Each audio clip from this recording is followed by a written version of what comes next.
What is up, Wolverine Nation? I got Mac with me from the Point Per Minute segment that is going to be dropping every Tuesday on the Voice of College Football. Mac, what is up, man? Not much. How's it going? Thanks for having me on. I'm excited. Yeah, no problem, dude. Lots going on, man. We got a lot of news. We got official visits heating up. The channel is growing. Right now, we're trying to hit 7,000 subscribers. If we can hit 7,000 subscribers, we have a channel announcement. So if we can do that today on this show, we will drop the channel announcement. We're looking forward to it. Let's see if we can get there. Moderators, don't be afraid to push it in terms of, pushing the viewers to subscribe today. And yeah, man, it should be a great show. So we got official visits opening up, Mac. This is the beginning of a very important area or time frame for recruiting for Michigan. I think this is the opportunity for Michigan to capitalize and build momentum. And are there any recruits specifically that you're looking forward to, or what is your hope for this next month of official visit season? Yeah, I gotta start this off by saying it's kind of weird being on a live stream without my dad. So, Dad, if you're watching, what's up? Sorry. Anyway, I'm kind of interested to see where Michigan recruiting is going to go in general under Sharon Moore, because I don't know if everyone remembers JJ McCarthy had that one comment about Kurt Campbell becoming the OC, that he feels like the offense is really going to open up under Kurt Campbell and Sharon Moore, that maybe they would pass more. And I couldn't help but notice that Michigan's got, I think it's two, possibly just one 5-star wide receiver that's coming in. I believe they're visiting this weekend, if I'm not mistaken. Yeah. Okay. I'm curious to see if we're going to start seeing some bigger names in terms of wide receivers start to commit. I don't know that it would be just yet. And the reason I think so is because it's got to be, I think you got to give Sharon Moore a little bit more time to see the offense open up. I mean, recruits got to see that and got to be able to trust that. But I am curious. I mean, there's been some talk that maybe the playbook would open up a little bit with Sharon Moore as the head coach, with Kurt Campbell as the OC. So I'm curious to see if we're going to pick up any of these 4- and 5-star wide receiver recruits coming for visits. Yeah, so the wide receiver you're referring to is Derek Meadows, the national 61 player in the nation, number 9 wide receiver in the class. It is a big weekend for that. Do I think, for me personally, I think that we're in on a few wide receivers in the sense of Quincy Porter, and let me pull up my list here. Quincy Porter is a wide receiver that we need to keep our eyes on. And then the other one is Taz Williams. Those would be kind of the big fish that you're looking for. Yeah, there's also Jerome Miles too. No, I'm sorry. He already committed to Ole Miss. Sorry about that. But yeah, so Derek Meadows specifically, he's from Las Vegas, Nevada. He's going to be interesting specifically because he's got Michigan in his top 5, but he's got Georgia, LSU, Alabama, and Notre Dame in there. Notre Dame, I think, is interesting because Marcus Freeman is still relatively new, so I'm curious to see how things shake out there. Alabama, though, with their new coach, Kellen DeBoer, right? Kalen, yeah. That's going to be interesting to watch just to see, because if he's interested in Alabama with a first-year coach, then I got to imagine he would be just as interested in Michigan, despite the fact that Michigan hasn't yet proven that they would throw the ball around just yet. So I'm curious about that, but I feel like he would go to LSU because LSU, I mean, Brian Kelly with that offense really likes to throw the ball around. So I was going to say, and Bryce Underwood's committed to the class, so you have that quarterback who wide receivers will believe in, right? You have a guy who's a focal point of the class that can help recruit. We have that. So our guy's Carter Smith, but obviously he's not the same caliber as a Bryce Underwood. So, that's kind of our issue. I mean, I don't see the issue for Michigan when it comes to the elite wide receivers is our NIL game is not where it needs to be just yet. And we also have this thing where even though recently speaking, there is a new approach to high school recruiting, and that is Michigan is now going to begin guaranteeing money starting in 2025 for high school recruits, which is the 2025 class, which we have now. But the problem is when it comes to the wide receiver position, especially the elite ones, that comes down to highest bidder, right? And that's not going to be Michigan's game, even with the new revenue sharing, even with the new approach to guarantee money. But I'll tell you what, Mac, these are the 4 wide receivers I'd recommend. And that'd be obviously Taz Williams, which I hit on, Quincy Porter, which I hit on.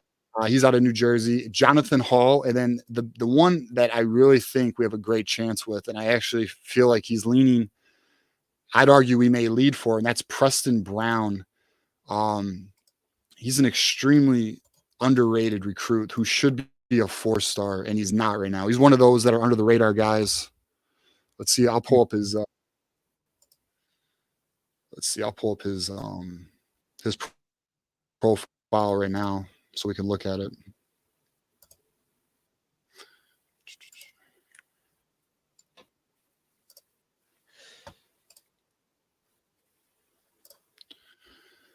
So this kid here out of Ohio, look at his ranking, dude. Yeah. This is not a 3-star player. If anyone watches his huddle tape, this kid is a 4-star player. He's one of those that have not been properly rated or ratings have not caught up to him yet.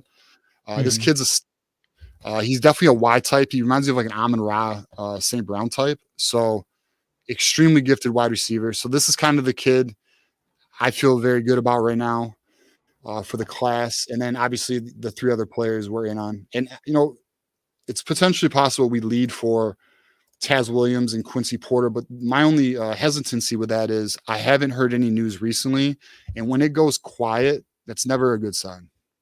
Yeah, no. So I got a question for you about that Preston guy, though. So Preston, I think that said he was 6 foot, 190 pounds, right? Yeah. So we hear a lot about, the SEC players. They're built bigger, they're built faster, they're built different down there, whatever. And Michigan tends to pick up, when they do pick up receivers, they pick up guys who are probably that build, the 6 foot, 190 pounds. To me, that doesn't seem like he's that big for a wide receiver, especially when you've got guys down in the SEC that are 6'2", 6'3", can still run really, really well, but they've got, the big frame and they're really good at boxing out DBs and stuff like that. So should Michigan be going for, the bigger, taller wide receivers, or is there something to be said for almost the Josh Gaddis speed and space thing? No, I mean, it's a great question. I mean, the reality is this: we have a bunch of the Y types and Z types, which is kind of those speed and space guys. We need an X type. We need receivers over 6'2". I don't know why Ron Bellamy is having such a challenge recruiting. I mean, I do to an extent. Like, I understand wide receiver is a high price position. Like, it's literally the exotic car, right? It's a very expensive position to get an NIL with. But damn it, dude. Like, we really do need 6'2" wide receivers. We just lost Derek Coleman. He just transferred out. He was one of our few guys who were above 6'2". Yeah, dude. I'll be honest. Like, it's like the quarterback position. It's an unknown, but like with the wide receiver, like this is a weak point. Like, this is a weak point in the recruiting strategy, and this is a weak point on the roster. There's no denying it. That point kind of makes me feel like I don't know. I'm about to contradict myself about the whole, maybe Sherrone Moore is going to open up the playbook thing, because Carmelo English transferred out. I mean, we had some really good wide receivers who were supposed to be pretty good transfer out. And so I wonder if they're seeing something in the offense that makes them think, it's not going to be any different. They're not going to throw the ball around. We've talked about Alex Orji being probably QB1 and how we've talked about on our show that he looks like he's going to be a really good RPO style quarterback. Is there a lot of passing that goes on with that? So, and if not, maybe these receivers are seeing that and they're thinking, all right, I'm going to go somewhere else. The other thing is that how many wide receivers are there on a roster? There's a lot. I think there's a lot more room for wide receivers, especially with a lot of the teams that are starting to adopt with throw first offenses and stuff like that.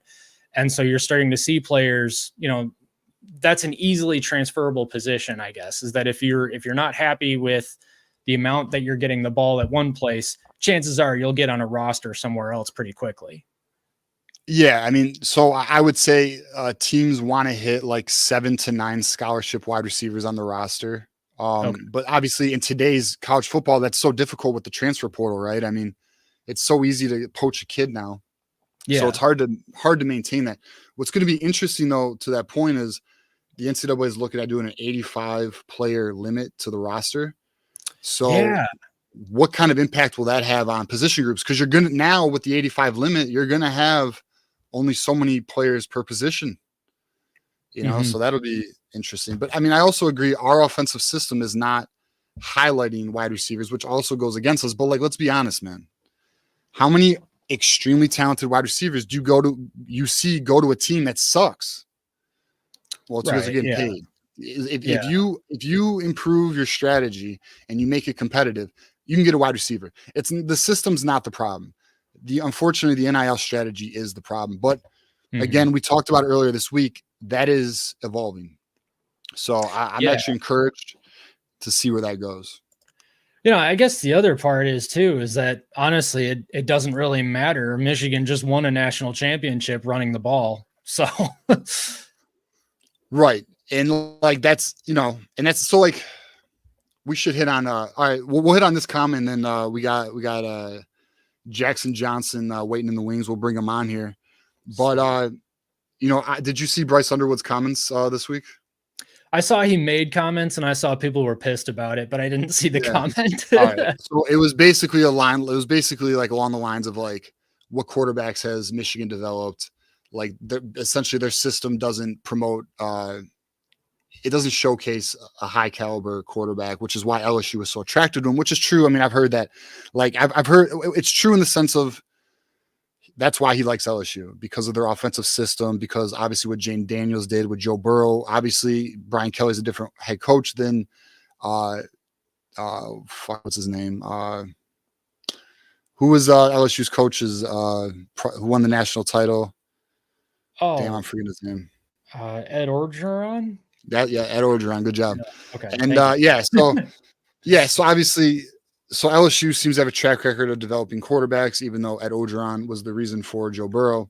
But Michigan does not have that track record in the sense of, yes, JJ did develop and was a great quarterback for us and was a first round pick, top 10 pick, but there's not that track record, right? There's one guy, and let's also be honest, the offense was run first. We have a power run offense. All right. We do not have a throw first offense. And, for a guy like Bryce Underwood, and when you don't have an NIL package like LSU, like that's why he's gonna, lean LSU. So, but do you have any comments on that? Yeah, I got a lot of comments on that, honestly. I guess I'll just say, like, I get it, and that's fine. It's two different styles of football. Brian Kelly wants to showcase his quarterbacks and have his quarterbacks throw the ball around and frankly save his butt every single game. Then that's fine. Jim Harbaugh decided to build up the trenches and then start building out from there. And sure, we didn't have the wide receivers that LSU had. JJ McCarthy didn't have to put up the kind of numbers that Brian Kelly's quarterbacks did. Which team won the Natty, though, guys? That's all I'm going to say. That's fine. Yeah, and this offensive system still got a quarterback drafted top 10. But and that's the thing too. We were talking about Kirk Campbell earlier. Kirk Campbell has said, given the strengths of our team, we will adapt the offense. If you add a Bryce Underwood, I assure you, sure, we'd still have a power run game because that is us. But I assure you, our passing attack would be far more, I'd say, either advanced or evolved than what it is currently, So, recruits aren't going to see the long game in that, unless you get a JJ type, and that's very rare to do. But all right, Mac, let's bring on Jackson Johnson, an extremely loyal viewer to the show and extremely appreciated a guy to the Voice of College Football Network. What is up, man? How's it going tonight, gents? Wow, dude, that is an epic setup, man. I love it. I get the Jets helmet and everything. Jeez. Oh yeah, I got the SEC and Big Ten right here. Oh, that's nice. And I got the Big 12 ACC there. Only thing I'm missing is an SMU mini helmet, so I'm gonna have to get that real soon. Yeah, also the MAC. I need some love for Western Michigan, my alma mater here. Where's the Bronco helmet? Oh, I don't have a Group of 5 mini helmet case, but at some point when I get some money lined up, I'll be making sure I get like a little mini helmet case for the MAC, Sunbelt, AAC, Conference USA, and Mount West. I almost left out the Mount West for a moment. That's fine. You can leave them out. As soon as you get a Western Michigan helmet, hit me up on Twitter. We'll post it everywhere. Oh, I'll make sure to do that. Oh, man. Jackson, why are you hating on the group of 5, man? I don't know. why you no love to the group of 5? Some group of 5 teams I've got a deep What's your heart favorite for. group of 5 team? What's your number one group of 5 team? That's a good one. It It's used Western to be Boise Michigan. State when I was a teenager, but now it's Yeah. like Appalachian State because it's like they're like a gambler's favorite team. Yeah, fair enough. We don't like Appalachian State. Yeah. Mm, Yeah, that's a taboo name crap, here, I dude. forgot about 07 for crap. I am so sorry, gents. It's all No, good, it's man. all good. I feel like we're probably okay with Appalachian State right now. That wound is healed. Yeah, Yeah. especially after the national title. I feel, it doesn't hurt as much. Yeah. It- I wish we it's could have like a- had the rematch, but whatever. Oh yeah, I mean, because it's just never bet against them. Yeah, because it's like anybody that's betting on those Appalachian State Power 5 games, do not turn your nose at that game. Just bet on App State to beat spread, because when you do, you'll be having some cash money and a hot tub. There you go. All right. All right, Jackson. So what topic did you want to hit on today, man? So I wanted to discuss this topic I just found from Isaiah Hall at Wolverines Wire about Taz Williams being intrigued as the Nets' Roman Wilson. What do you think about that? Mac, do you have anything on it, or do you want me to hit on it? You start, and then I'll follow you. Fair enough. So Taz Williams, yeah, dude. I mean, to say the next Roman Wilson, right? I mean, look, Roman Wilson came in as a freshman and had an impact. Roman Wilson, you like almost any receiver to hit that level of production as a Roman Wilson, but Taz Williams is the type of receiver who is a nearly elite wide receiver. Definitely a highly rated recruit. I'm gonna actually try and pull up his profile now.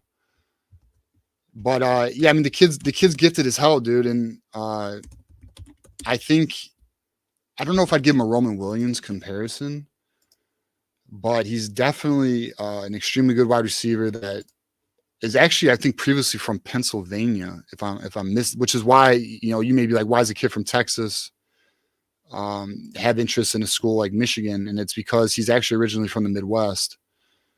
But this is Taz Williams. This kid is legit. I mean, he's a legit ass player. He's fast as hell. I can't remember what his 100-meter is, but it's up there.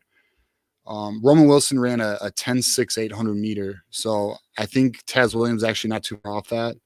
And yeah, I mean, I don't know if he could be a Roman Wilson, but he's definitely the caliber wide receiver we need to land. This is I don't want to say a must get, but this would be a great addition to the class.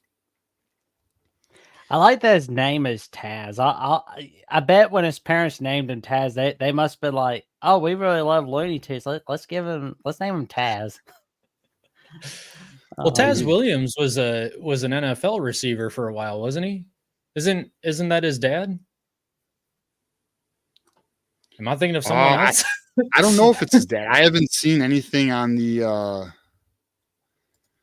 I haven't seen anything on that, to be honest, if that's his dad or not. Yeah. Maybe I don't know. Crazy. Maybe I mean, you know what? Though? Guess what? He is a junior.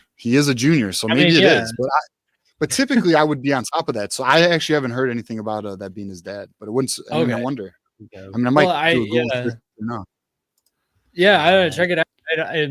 His name sounds familiar to me. I guess so. While you're talking there, TJ, I was thinking about it, and I think it's kind of funny when these pundits refer to like incoming recruits as the next whoever, because I understand when a player reminds you of another player who play. I mean, if somebody's really fast and slippery down the field, then I'm going to think of Denard Robinson.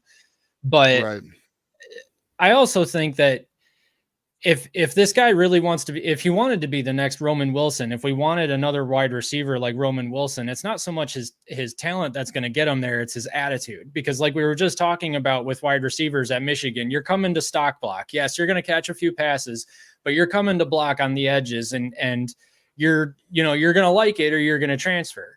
And either one of those decisions is respectable. I understand if you want the ball, go to a Georgia, go to somewhere else where you're going to get the ball as a receiver more, but if you don't mind stock blocking and winning national championships, I shouldn't have said that because Georgia's won several, but anyway, but if you don't mind stock blocking and having that attitude, then yeah, come here. You'll do just fine. And you'll probably go to the NFL and again, do just fine. I'm old enough to remember when like all we heard was like the Georgia national title drought, and like even Georgia Tech was bragging about, hey, we got a national title. More recently, the Georgia. Now it's like, oh, Georgia's kind of running the show in a way for college football. For right now. Georgia's. Next to us, Georgia is the juggernaut, and they own the SEC now, especially with Saban going. What is Alabama now? Who's gonna fill the second spot in the SEC? Who's gonna be number 2 now? Missouri. Oh, everybody's in a contest. It's gonna be coming down to Bama and Texas and Texas. I forgot it's Texas, dude. It'll probably be Texas now that I think about it. I forgot that they're joining the conference. I think Oklahoma can make a pretty good case. I know everybody's kind of throwing the baby out with the bathwater on Venables right now, but do not underestimate those Sooners. They'll chew you up like a chicken nugget if you underestimate them. I got my money on Missouri. Missouri's getting better and better. They got a very strong NIL game. The recruiting's improving, and they're not like recruiting at like a top 15 level yet, but they're definitely getting more competitive. They kind of, I don't know. Maybe this is just because I watched them like twice and I'm extrapolating an opinion of them that I have no business having right now. But when I watched them last season, especially that Ohio State bowl game, they looked like Michigan. Like they looked like they were trying to do what Michigan was doing. And so to me, it's like, maybe they're trying to build up from the trenches, whereas the rest of the SEC is kind of relying on some star power. So maybe not Georgia. Georgia, I think, is still good in the trenches. But anyway, go ahead, Jackson. Question is for Missouri, are they going to be another victim of bowl hype? Because we've seen it too many times in the past. Like all hype and no results? Yep. I'm just wondering if that's what we're going to see. Can we see Eli Drinkwitz become that Nets Gary Pinkel?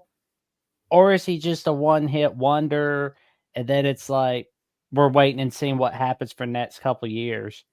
By the way, how many subs away is the channel from 7,000? Let's see. We were at 6.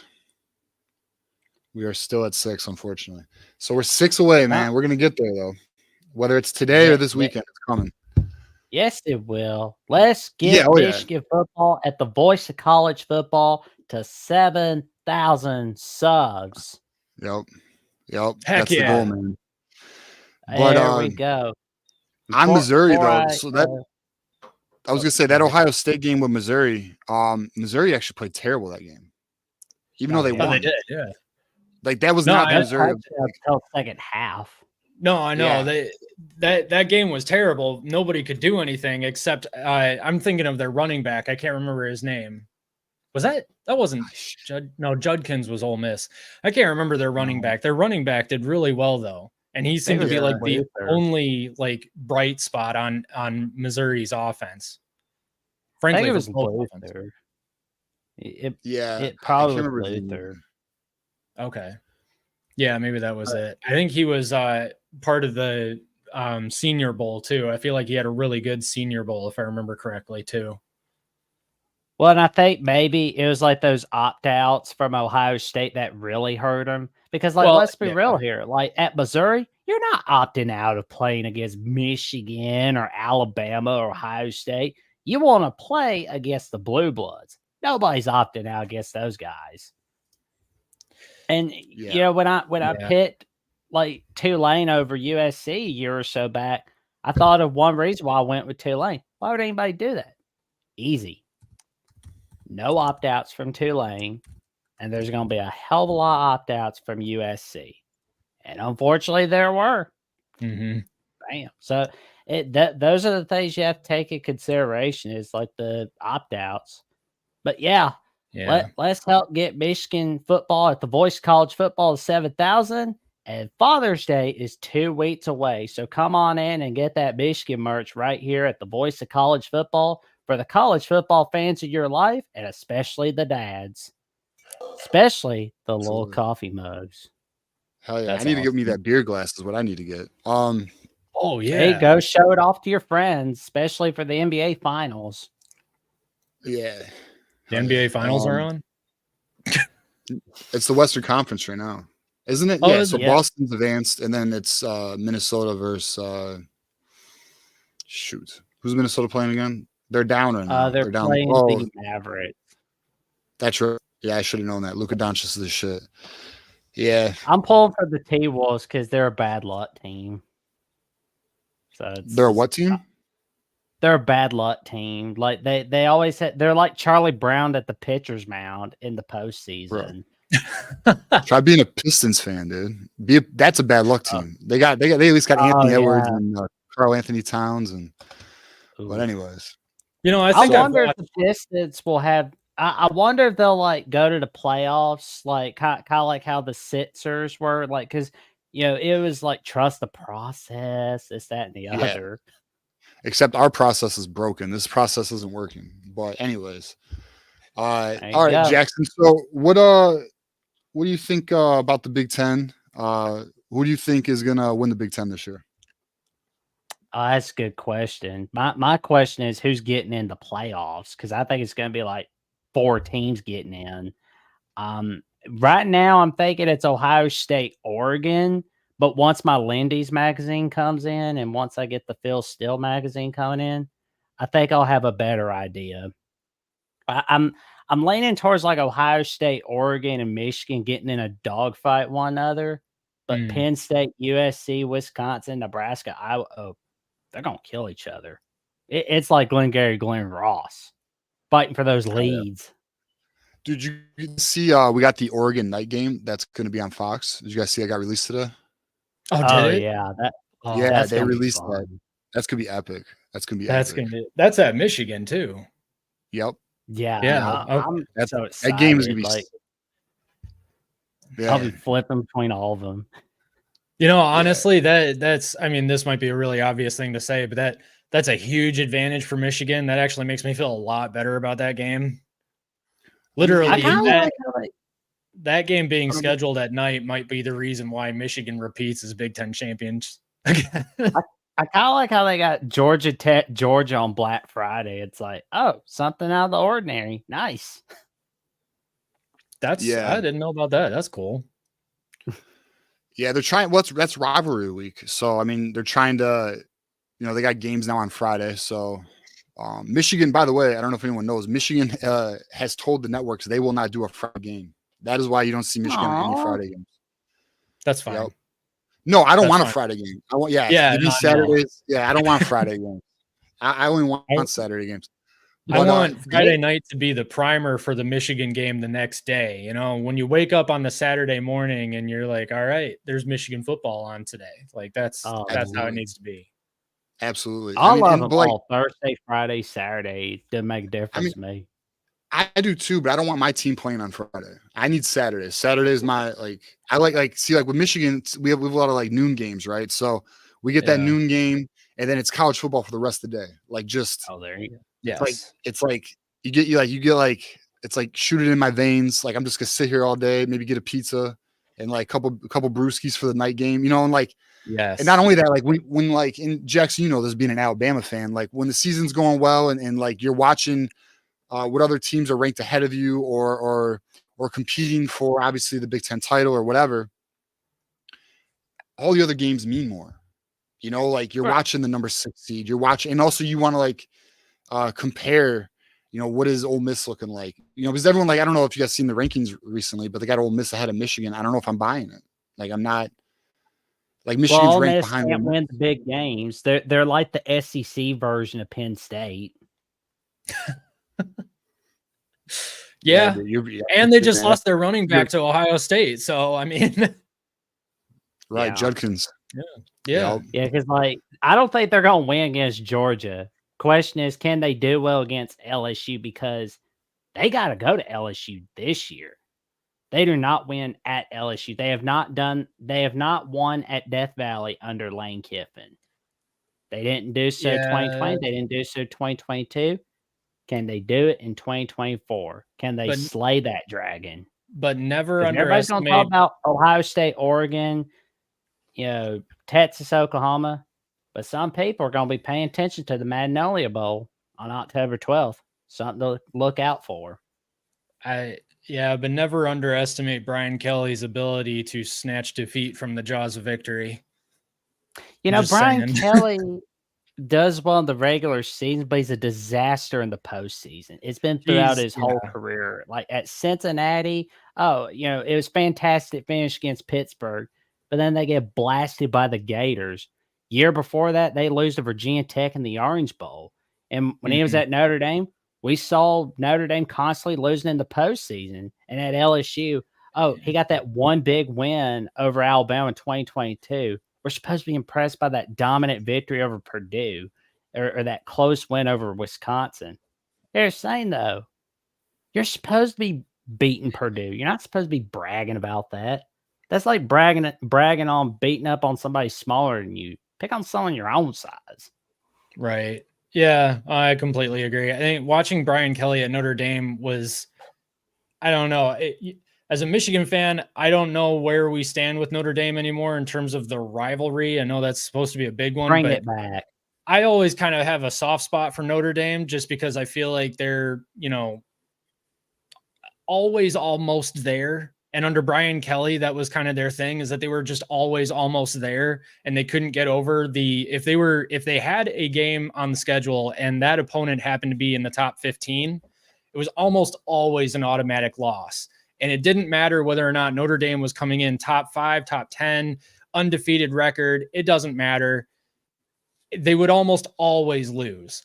And that just made me feel really bad for them. And especially when Brian Kelly ended up leaving Notre Dame, most likely for the reason that he couldn't get the resources he wanted to win those top 10 games at Notre Dame. I don't know. I've always had a soft spot for Notre Dame for some reason. I don't know why. I can guarantee you with NBC having that TV contract with the Big Ten and the TV contract with Notre Dame, you're not going to wait till 2033 because I can bet you $500 NBC is having a little powwow with Notre Dame about how, hey, we don't like the ratings that you have with because I can guarantee the reason why they're putting it on Peacock is to make Notre Dame go, hey, want to join the Big Ten? We'll bring back Notre Dame, Michigan. Mm-hmm. I agree. I think you will see the networks pressure Notre Dame into the Big Ten. I think you're going to see the networks get involved with Florida State into the Big Ten. That's just the direction of college football. I mean, the networks are controlling the whole realignment situation. It's why Oregon and Washington are in the Big Ten right now. It's why Texas and Oklahoma are in the SEC, right? So Notre Dame is obviously the next big fish along with potentially Florida State. But we'll see. I mean, at some point, I think Notre Dame's going to join the Big Ten. I just can't see them being independent forever, especially the way the college football landscape is going. But Mac, I want to hit on something. How the hell can you have any sympathy for Notre Dame? They are the enemy, man. Because I think. Go on. I mean, in the amount of time that I've been a Michigan fan all my life. In the amount of time that I've cared about Michigan football, which is since I was very young, every single Notre Dame game I remember, we destroyed them. Or we beat them in a close game, but we were also really bad. So I don't know. To me, it never really felt like a rivalry. And that's honestly, it's probably because I came of age during the Rich Rod Brady Hoke years, and that's when we got all kinds of crap from Michigan State. So I was too focused on the fact that we were losing to Michigan State, but we always seemed to be beating Notre Dame, and then we never had a prayer against Ohio State, so I just didn't care about them. But Michigan State, I had a lot of friends who were Michigan State fans. My step grandma's a Michigan State fan, so I got crap from her all the time. I'm just, I had everybody around me from Michigan State fans giving me all kinds of crap. So Notre Dame would beat Michigan State on occasion. I like Notre Dame for that. That's Frankly, a I like rivalry I anybody. miss so much. I mean, like the 2010 game, 1966 with 10-10 tie, which unfortunately screwed over my Crimson Tide. But, I miss seeing Notre Dame, Michigan not being on an annual basis. The Notre Dame, Michigan game, I miss seeing that game because it's like I always remember 09 with Sean McDonald with the puberty voice when Michigan had that game-winning touchdown, in 2010, Denard Robinson's leading them against Notre Dame. And then 2011, Brent Musburger going, caught, touchdown, Michigan. Oh, yeah, the Roy Roundtree catch. Oh, man, that was an amazing play right there. Yes, it was. Yes, it was. Because, I was so happy when they brought it back 2018-19. Yeah. I just hate that had to get rid of the Arkansas series. Like, I wish there was a way Michigan could have had like the Arkansas series along with the Notre Dame series. Like make Notre Dame the annual game, but also make sure you got a Power 5 game. Don't worry, I get on to my Crimson Tide about having easy cupcake games because like we're blue bloods. We're supposed to schedule like it. Yes. Yeah. Well, I agree. I mean, with conference realignment though, now it's to the point where we can't run. Although the SEC is still doing what? 8 conference games and 4 non-con games. Isn't that what it is, Jackson? What the hell is that, man? Like, what is that, dude? Don't know. Do you like, as an SEC fan, do you hate that or what? Well, to be honest, it depends on the school you are. If you're like Alabama, Georgia, LSU, Florida, you gotta have tougher non-con schedules. If you're like a Vanderbilt or Mississippi State, go play with your toys. We don't care. Like, I think Old Dominion would like a word with you. Well, I mean, you can have like group of 5 schools. Like, that's cool, like group of 5 schools. But I kind of want like Alabama to have like a something similar to that 1978 non-con where we had like Nebraska, Missouri, USC, Washington on that schedule. Yeah. It's like, I can't, because like, for me, I'm thinking in the long term. Like, I'm thinking about if we go 10-2 with a tough schedule, we're looking good in the 12-team playoff. Got to think like an investor when you schedule. Fair enough. Yeah, I think if we hit when we hit the College Football Super League, that's what's going to end up happening. Yeah. What's that? What? No more non-cons? Well, yeah, maybe. I mean, they might not be called non-conference games anymore, just from the nature of how it's structured. But yeah, I mean, you're going to have, let's say Florida State and Notre Dame both come to the Big Ten. You've got Texas and Oklahoma going to the SEC, and then the SEC and the Big Ten end up joining forces and creating the Super League. And then you've got, Michigan, Alabama could be a non-conference game or a non-conference game. I mean, that would be amazing. And people are concerned for the future of college football. Hey, that would be amazing. Well, if they did do the Super League, I don't think there would be non-conference games. I think it'd be like we said, it would be like 40 teams, and it would be like the NFL where like there might be divisions, right? And then they would just they'd probably just do a regular season, like 16 games or whatever, and then playoffs or 14 games or whatever number they come up with. Right. But we'll see. I don't want to see Florida State, Miami get destroyed, but I have a feeling it's somehow going to get destroyed. And when it does, I'll just be like, I'll be having my little ice cream sobbing. What do you mean Florida State, Miami destroyed? What do you mean? Well, like not on an annual basis. Like if Florida State goes to the Big Ten or the SEC and we don't see Miami come with, right? Then the issue. You mean you mean the rivalry? Okay, I got you. Yeah, I don't want to see it be like Oklahoma State, but somebody ought to talk to the state legislators of those states. Be like, hey, in the case of conference realignment, let's keep those games. Well, I mean, that's up to the schools, though. I mean, look at isn't Washington and Washington State still going to respect the rivalry, or is that Oregon State? One of them has said that they will. They both are. Okay, so then the schools gotta, I'm sure they will. I mean, that's such a big game. I hate that Washington State's on Peacock, but I think the reason why it is because you're not gonna get the Peacock app by watching Eastern Michigan, Washington. So what do you do to get people to buy the Peacock app? You put on Washington State. You put on Packers Eagles in Brazil on there. You put on like the Bills Bengals or something like that. That's how you get people buying your subscription.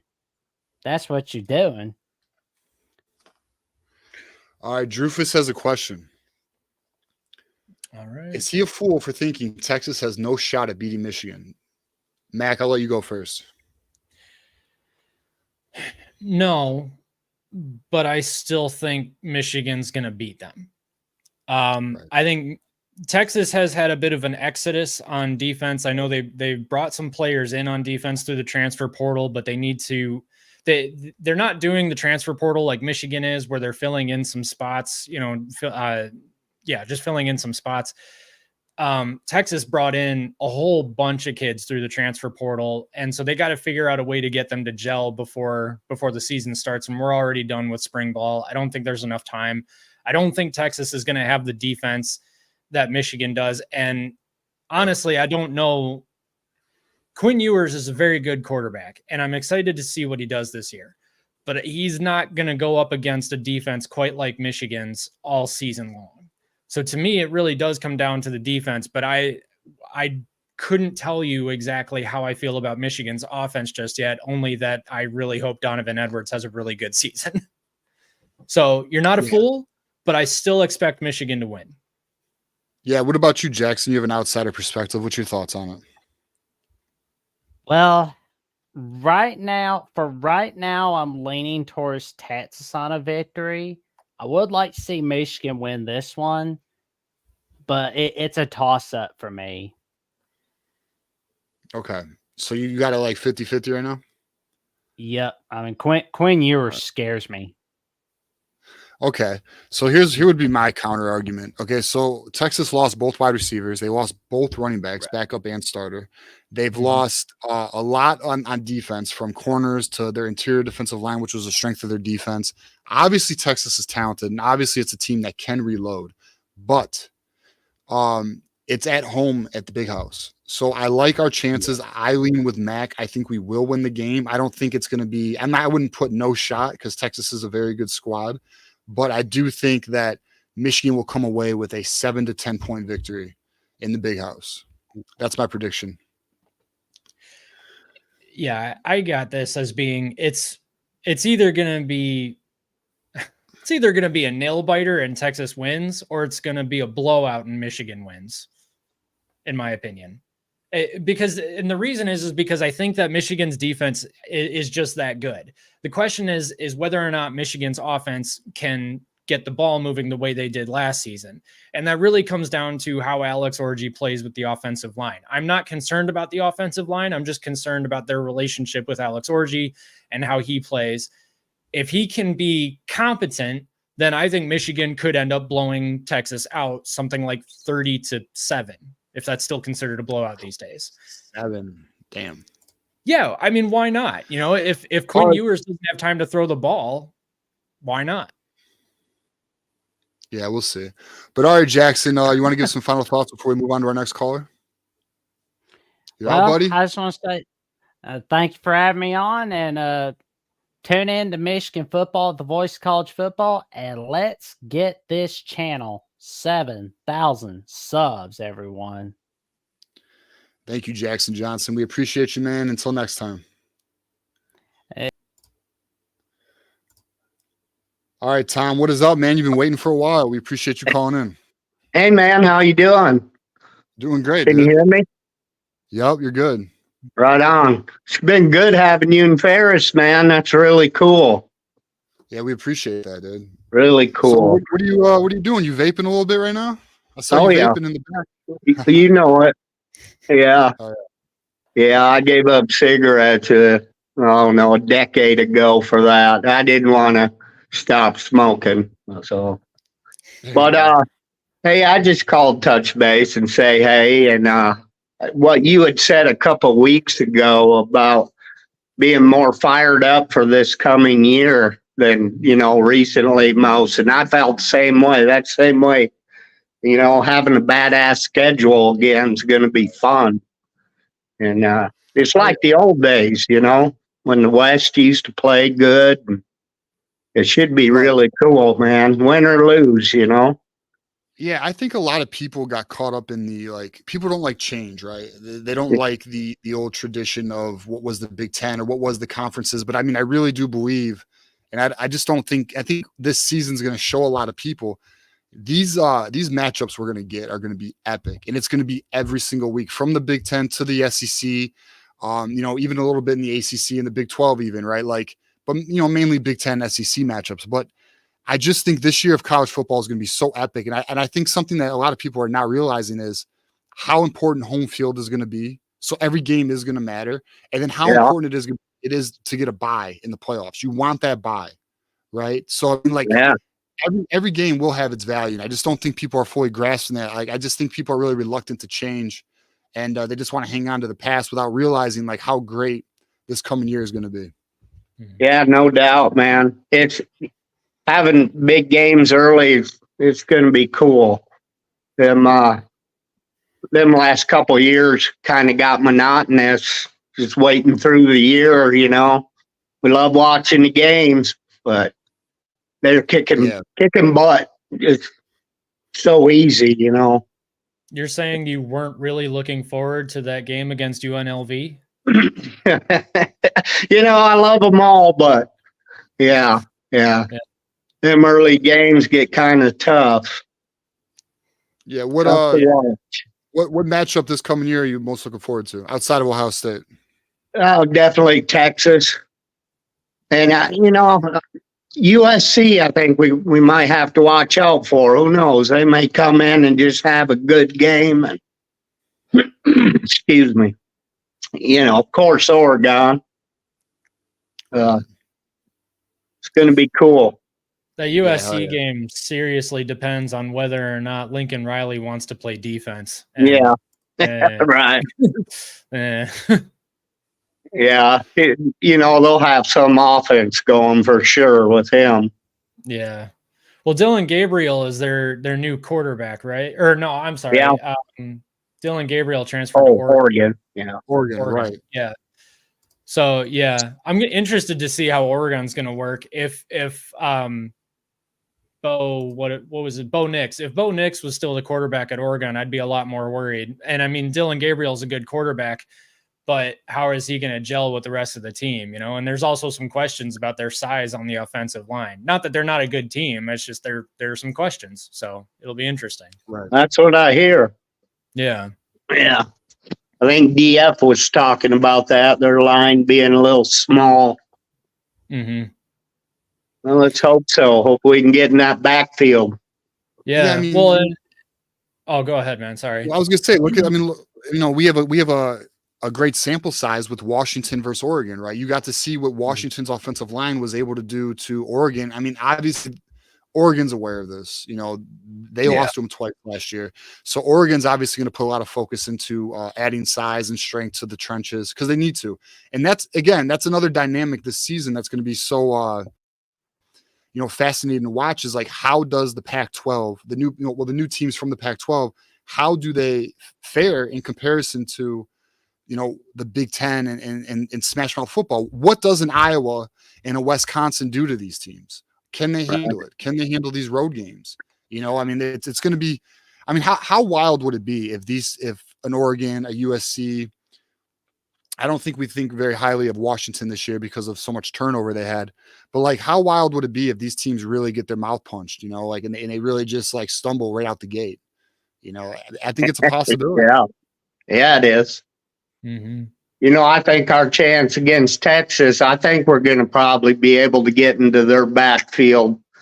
And I think that's going to be a big plus for us in that game, Yeah, especially with Wink Martindale, Dr. Blitz. I mean, he's gonna dial something up. I mean, I think our defense is gonna be nasty. That would mess them up. I mean, listen, I'm gonna tell you right now, if we can get competent quarterback play, which, by the way, for anyone who's not aware, Jack Tuttle is officially healthy. He's 100% healthy.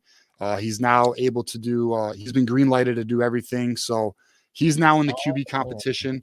I'm still Team Orgy at the moment. Davis Warren is my other player to watch, obviously, like all of yours, of course. But I just wanted to let everyone know Jack Tuttle has now entered the QB competition, and he's going to be ready to go for fall camp. Tuttle likes to pull that ball down and run a lot.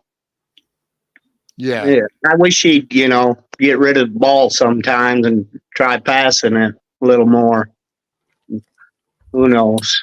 I don't know. I'm actually a little excited that he likes to use his legs. I feel like I don't know. I feel like he errs more on the side of pocket passer than JJ McCarthy, but when he runs, he reminds me of JJ McCarthy. And there I go reminding me of another player.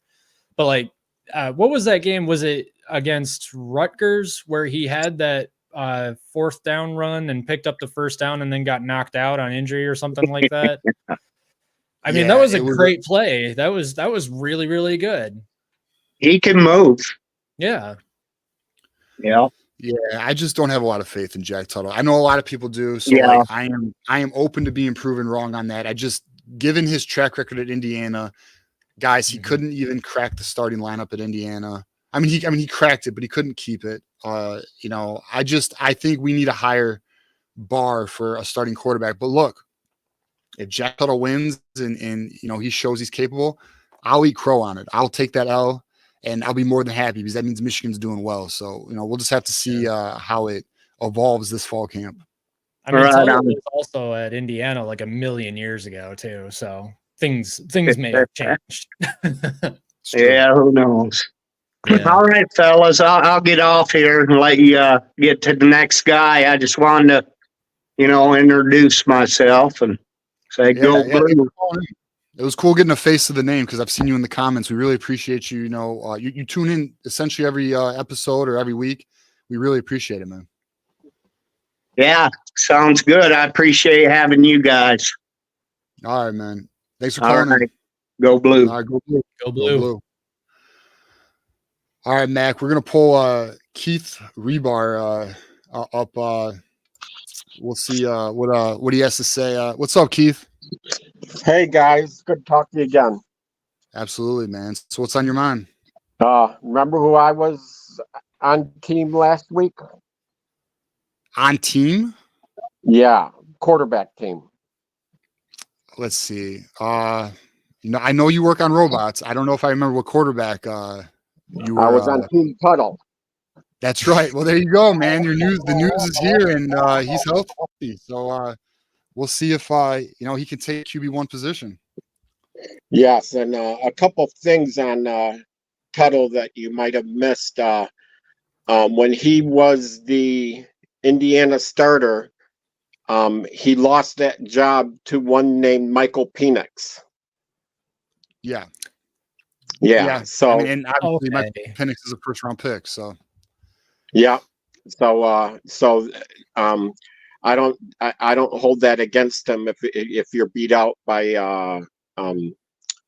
All-American first teamer.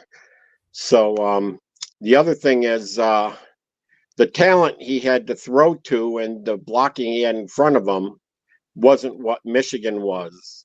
So last year in spring, Tuttle came out as a clearly number 2 backup to JJ.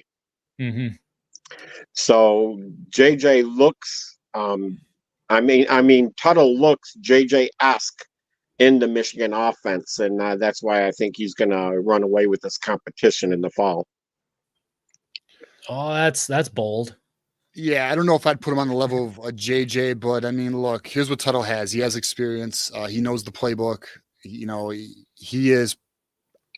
obviously probably has more poise than a Davis Warner or an Orgy because he's had those reps.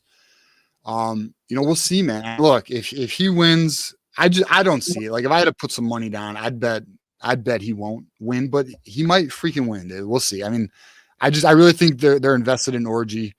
I mean, what's your take on it, Mac? I don't even know. Like, who do you prefer takes QB1?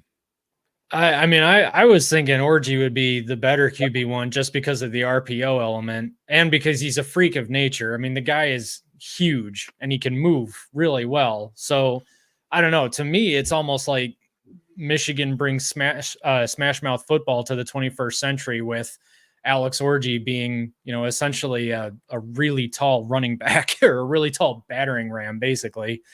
That being said, I really liked what I saw from Davis Warren, not necessarily in terms of mobility, because I don't think he's a runner, but he can scramble and he can get out of the pocket and he can extend plays and he can find receivers downfield and not panic. So, I mean, that was really cool. What's crazy is they say Davis Warren's one of the more athletic players on the team, believe it or not. And I agree with you. I haven't necessarily seen it translate to the field yet, but that is the talk out of Ann Arbor, that he's actually very athletic. He has a good 40 time. So I don't know. I mean, we'll see. I mean, I think personally it's an Orji Davis Warren battle, but I mean, I agree. I'll give Keith this. Tuttle is definitely in the competition, and Michigan is definitely going to give him the opportunity to win the competition. And, as I've said recently, the positive is this: the best quarterback will get QB1. They're not just going to give it to a guy who's not ready, who they are not confident in, right? So, and I do believe, because we have Texas week 2, they will solidify the QB1 position, because you cannot go into Texas not knowing who your quarterback is. That is extremely dangerous. I don't think that's a recipe for success. Yep, agreed there. Go ahead. Well, I guess go I ahead. was just Okay. sorry. Go for it, Mac. You're good. Okay, I was just gonna say real quick. I think a lot of the reason that people are underrating Michigan's QB situation is because we just never saw any of them, because JJ McCarthy took the spotlight in the best of ways too. So I think Michigan's quarterback room is actually a lot better than people think it is. I agree with that. I think we've got 4 or 5 good quarterbacks. It's just that right now we don't have a clear number 1. Maybe that's okay. Yeah, maybe it's okay, but TJ's got a point that this has to be settled. Yeah, I agree with that. And there's plenty of time to settle the QB debate before Texas, for sure. But honestly, the fact that we're entering fall football and we're even having this debate says to me that we've got more talent in the room than we really expected to have. I mean, we're not in a position right now where we're looking at all of our quarterbacks and saying, oh my gosh, we need to bring someone in the transfer portal. I mean, the only reason people were saying Michigan should bring in a quarterback through the transfer portal was because we felt like we needed to debate, could Michigan have a quarterback that was as good as JJ McCarthy? And we've realized, no, Michigan doesn't need a quarterback that's as good as JJ McCarthy, and that's fine. We just need a quarterback that's good and competent, and we've apparently got that in the QB room, or otherwise they probably would have brought in a transfer. And we're still having the debate as to whether or not someone's going to be QB or who's going to be QB1, which says to me that the quarterback room is actually a lot better than we think it is or thought it was. Yeah. And I didn't see any top quality quarterbacks in there. I don't think Howard, Gabriel, or Rashada or any of those guys were necessarily better than what we have in our place. So right. I wouldn't have been going quarterback shopping in this one. If it was something like Arch Manning or like that, I would be interested, but it would have to be somebody of Arch Manning's or better quality in there before we would be interested in going. Yeah, the quarterback that they did have interest in, and everyone's familiar with his name, it's Dante Moore. That was the guy they wanted. But the problem is, during that time period, 1, JJ was undecided on going to the draft, and 2, Jim Harbaugh did not give, this was in December, so Jim Harbaugh was not being very public about his desire to go to the NFL, or in the sense of, is he staying, is he going?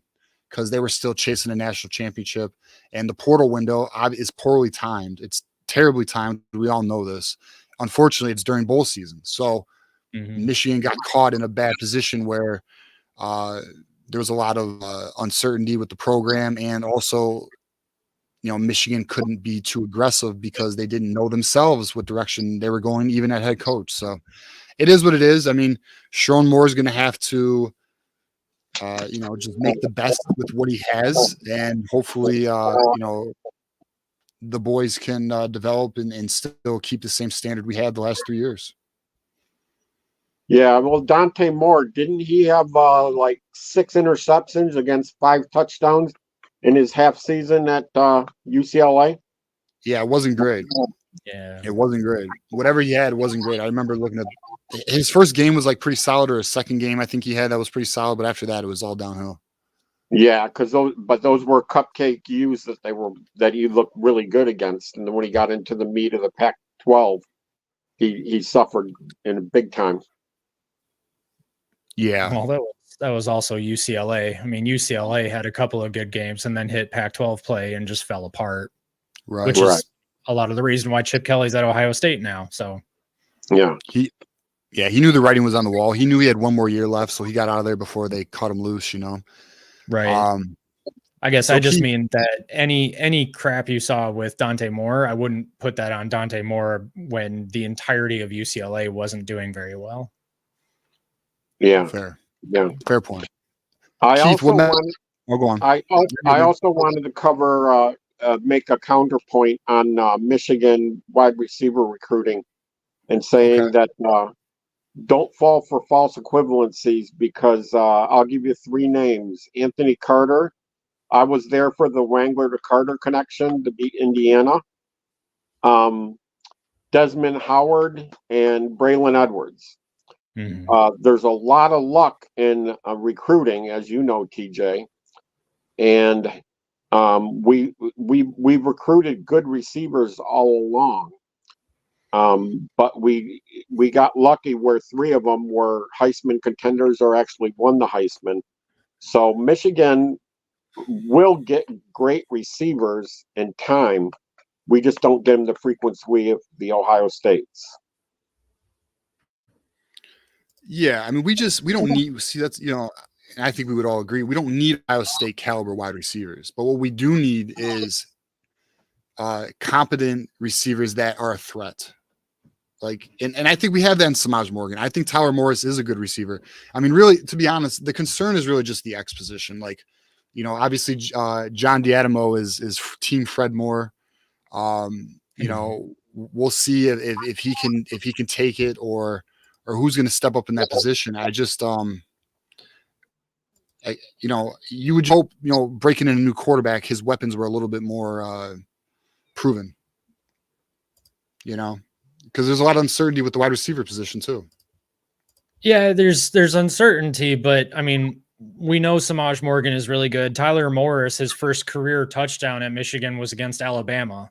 I mean, I've never been worried about Michigan's wide receivers. And I think the reason is because I know that Michigan's never going to be a pass first team, but also because Michigan always somehow always seems to bring in wide receivers that just don't mind doing whatever is asked of them. And whatever is asked of them, they tend to do it pretty well. If they're asked to stock block, they do it, and they do it really well. We've got running backs that they like to run on the outside when they can. And the reason is because our wide receivers are really good at blocking on the edges. So, I mean, if we get in wide receivers that are good with stock blocking, that's still as much of a threat, because then the defense has to expand to the perimeter how they look at our offense. So they can't just stack the box every time. Yeah. Yep. Yeah, I agree. I mean, and look, we're not gonna not be a power run team. And we have a great stable of running backs, and and don't forget this either. And this seems to be forgotten in the wide receiver debate. I do this myself. Colson Loveland is still his team, and Colson Loveland is arguably the best tight end in the nation. So that's extremely deadly, especially if you have an Alex Orji, where oftentimes defenses are going to have to put a spy on him. And when you put a spy on a quarterback, that typically leaves a slot receiver or a tight end open in the middle of the field. So I'm interested to see how Michigan takes advantage of that. If Orji is the QB1. Yeah, I'm afraid if Orji or any other quarterback that's run first is in there, the opposing teams will stack 8-9 men in the box all the time. And that becomes very hard on your running backs and your offensive linemen if they've got to defend that many people on every play. The strength of a pass-first quarterback stretches that defense out and makes them keep 4 or 5, even 6 men deep to cover the outside guys and Loveland going deep, and makes it a lot easier for the running backs and the ability to run quarterback, to run second quarterback, to gain more yards that way. Yeah. All right, Keith. If you could pick one matchup this season outside of the Ohio State game, what's the matchup you're most looking forward to? I am most looking forward to Texas, USC, and Oregon. All those 3 are the big ones to watch. It's hard for me to pick one over the other. Okay, fair enough. Yeah. Any last thoughts before I let you go, Keith? Nope. It's always good to talk to you guys. Yeah, thanks for calling in, man. We appreciate it. Okay. All right, have a good night, man. All right, Mac, we got one more caller. We're going to take him in. All right. What is up? The Bull will win. What's up, guys? Go Blue. Tell me, bro. Go Blue. Go Blue. Feeling good on a Thursday, man. It's been a long week for me, but Yeah. I had a few things I guess I want to talk about. One, I guess I was listening to the whole MGO Blue Round Table this morning.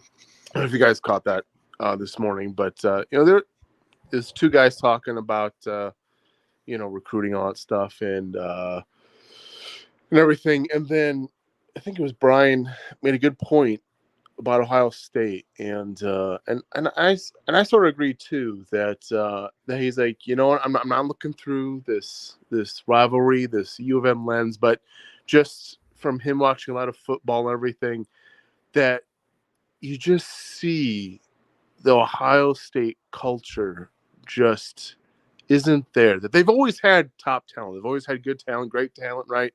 Top recruiting classes.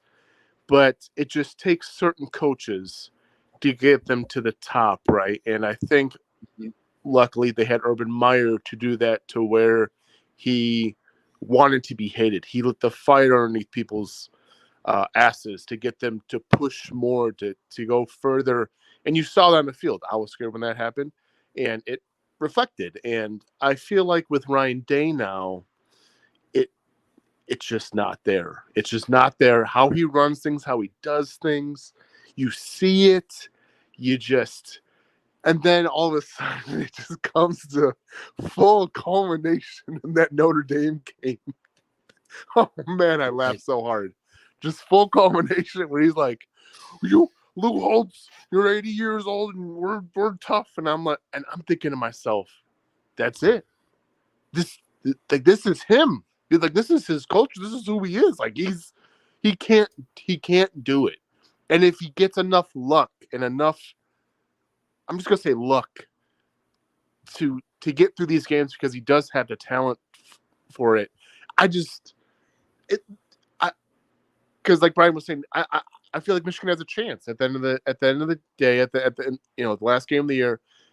We have a chance because it's Ryan Day. And it's the culture, and you see it. And Michigan is just, for everything that's against us, the stars, the recruiting, and everything. We got the culture, and I think we're going to maintain that. And I just want your thoughts on that, how you feel about that. Yeah, Matt, go for it. Yeah, I guess I've often wondered what it was about Urban Meyer's Ohio State teams that made them so freaking good.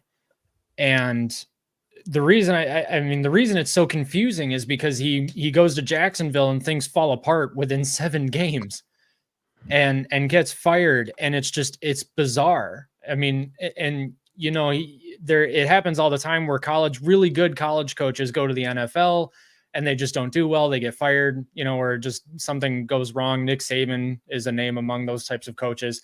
But for something like that to happen, and you think about the idea of culture, and you've got to have a positive attitude, to have a positive culture. And Urban Meyer, to me, is not exactly, I mean, he doesn't embody a sunshiny personality, I don't think.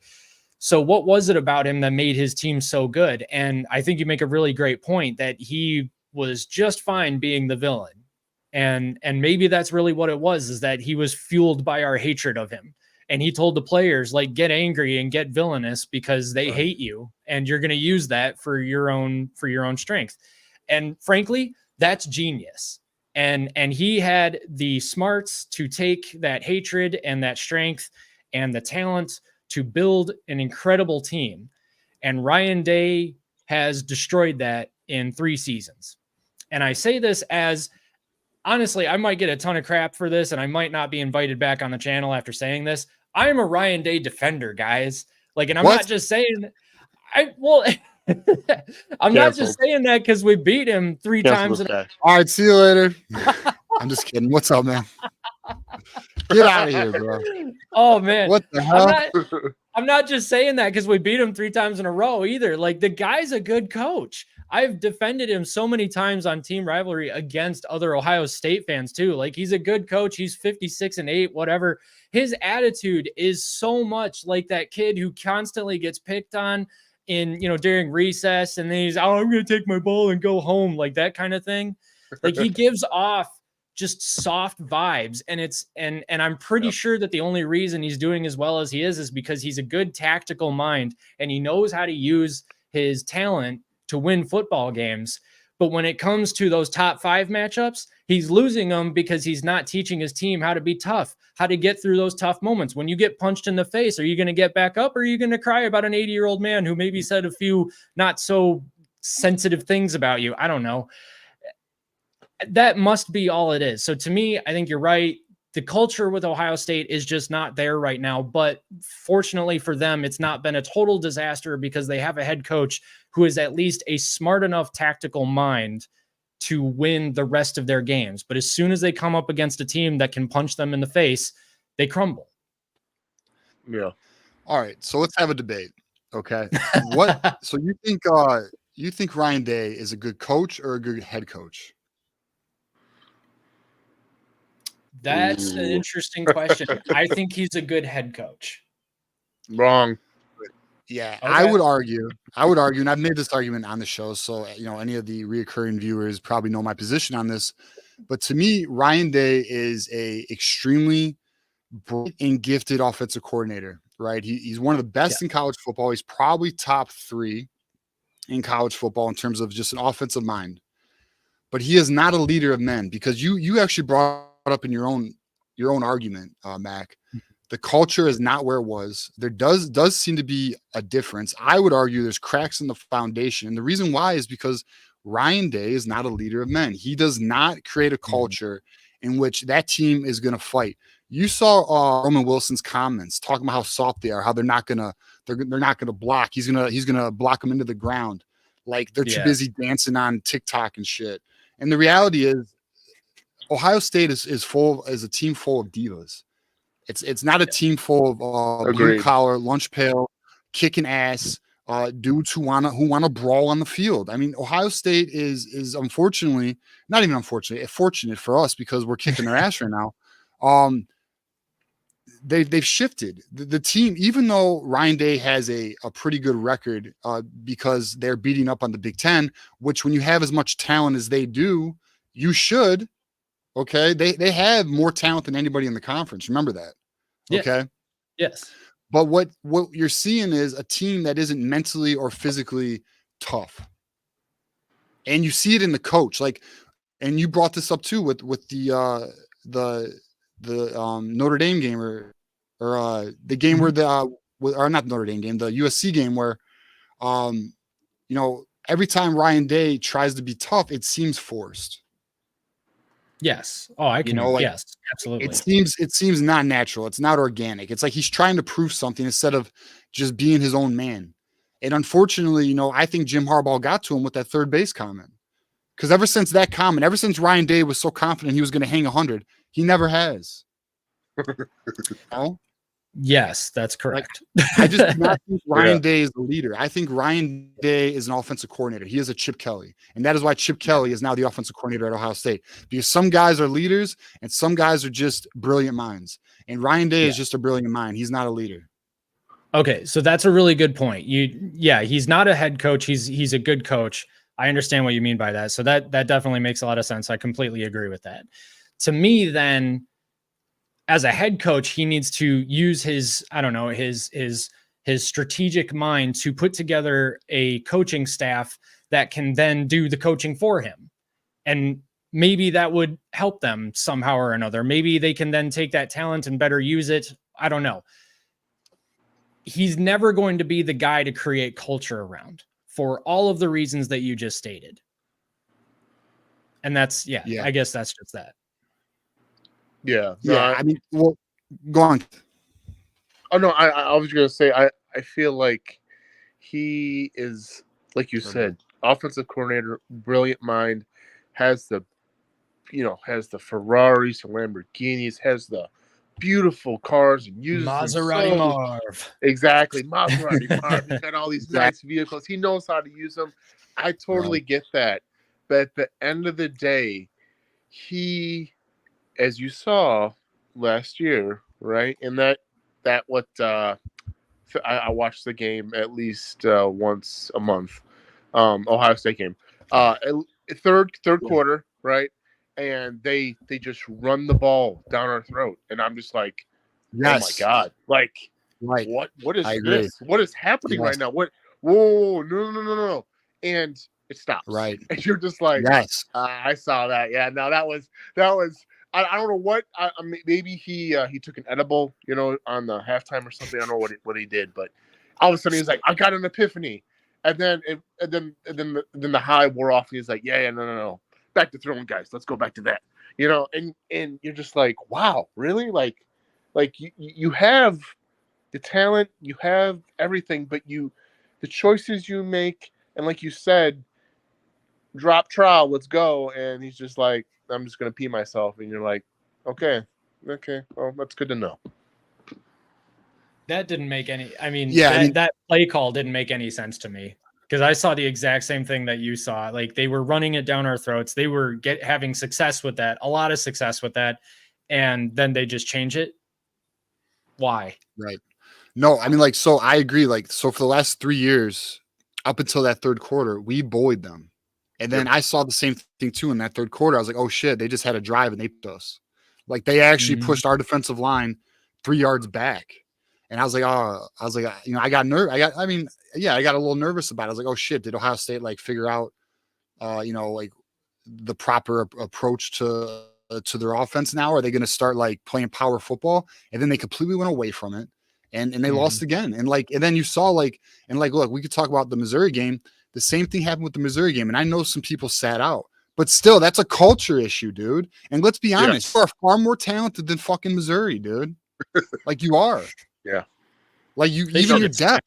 Even your depth, you get all these 5 stars and high 4 stars every year. You are a top 3 class every year. I don't care who sits out. That's a lack of development. It's a lack of mentality. There is legitimately a foundational issue at Ohio State. And guess what? Ryan Day knows his ass is on the hot seat, which is why they're all in and buying a bunch of players. And they're at about $18 million in NIL right now. I mean, and Michigan's at 11.5. That's the difference. That's the disparity. So go on. I want to say this. I think a key, because as I'm watching on Twitter today, him at the academy today, and coach from Purdue sort of just pooping himself, damn, yeah, no, he's right.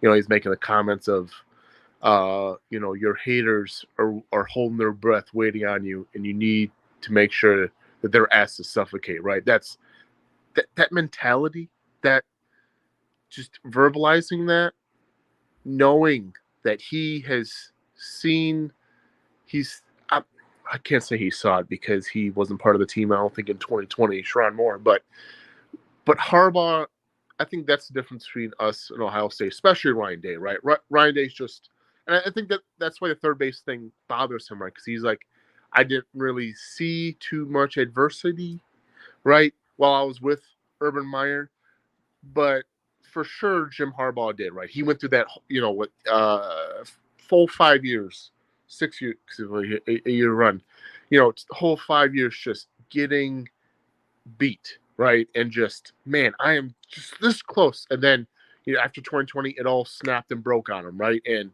Harbaugh's like, you know what? I'm redoing everything. I'm rethinking. I'm going back to basics. I'm going back to who I am as a man. He was there and he got broken, you could say, and he had to change a lot of things.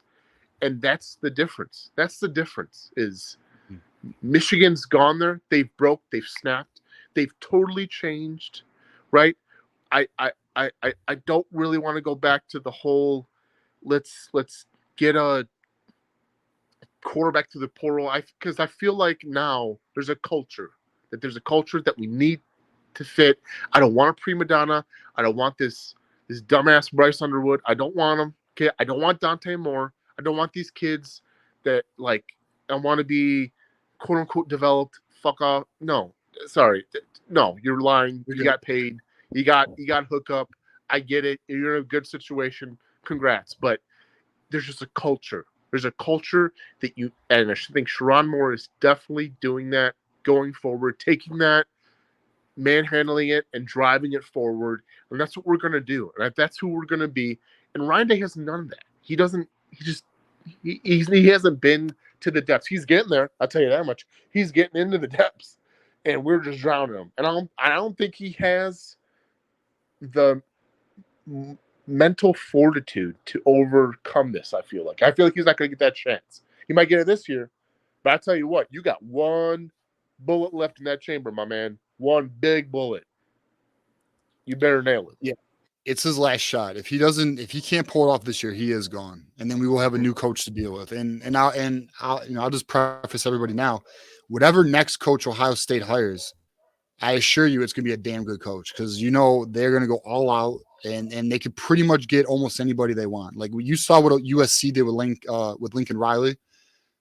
A similar situation. Ohio State is a destination coaches will want to go to because they know they have regent backing, they have athletic department backing, and they're all in. So I mean, it's a program that is always going to be an alpha.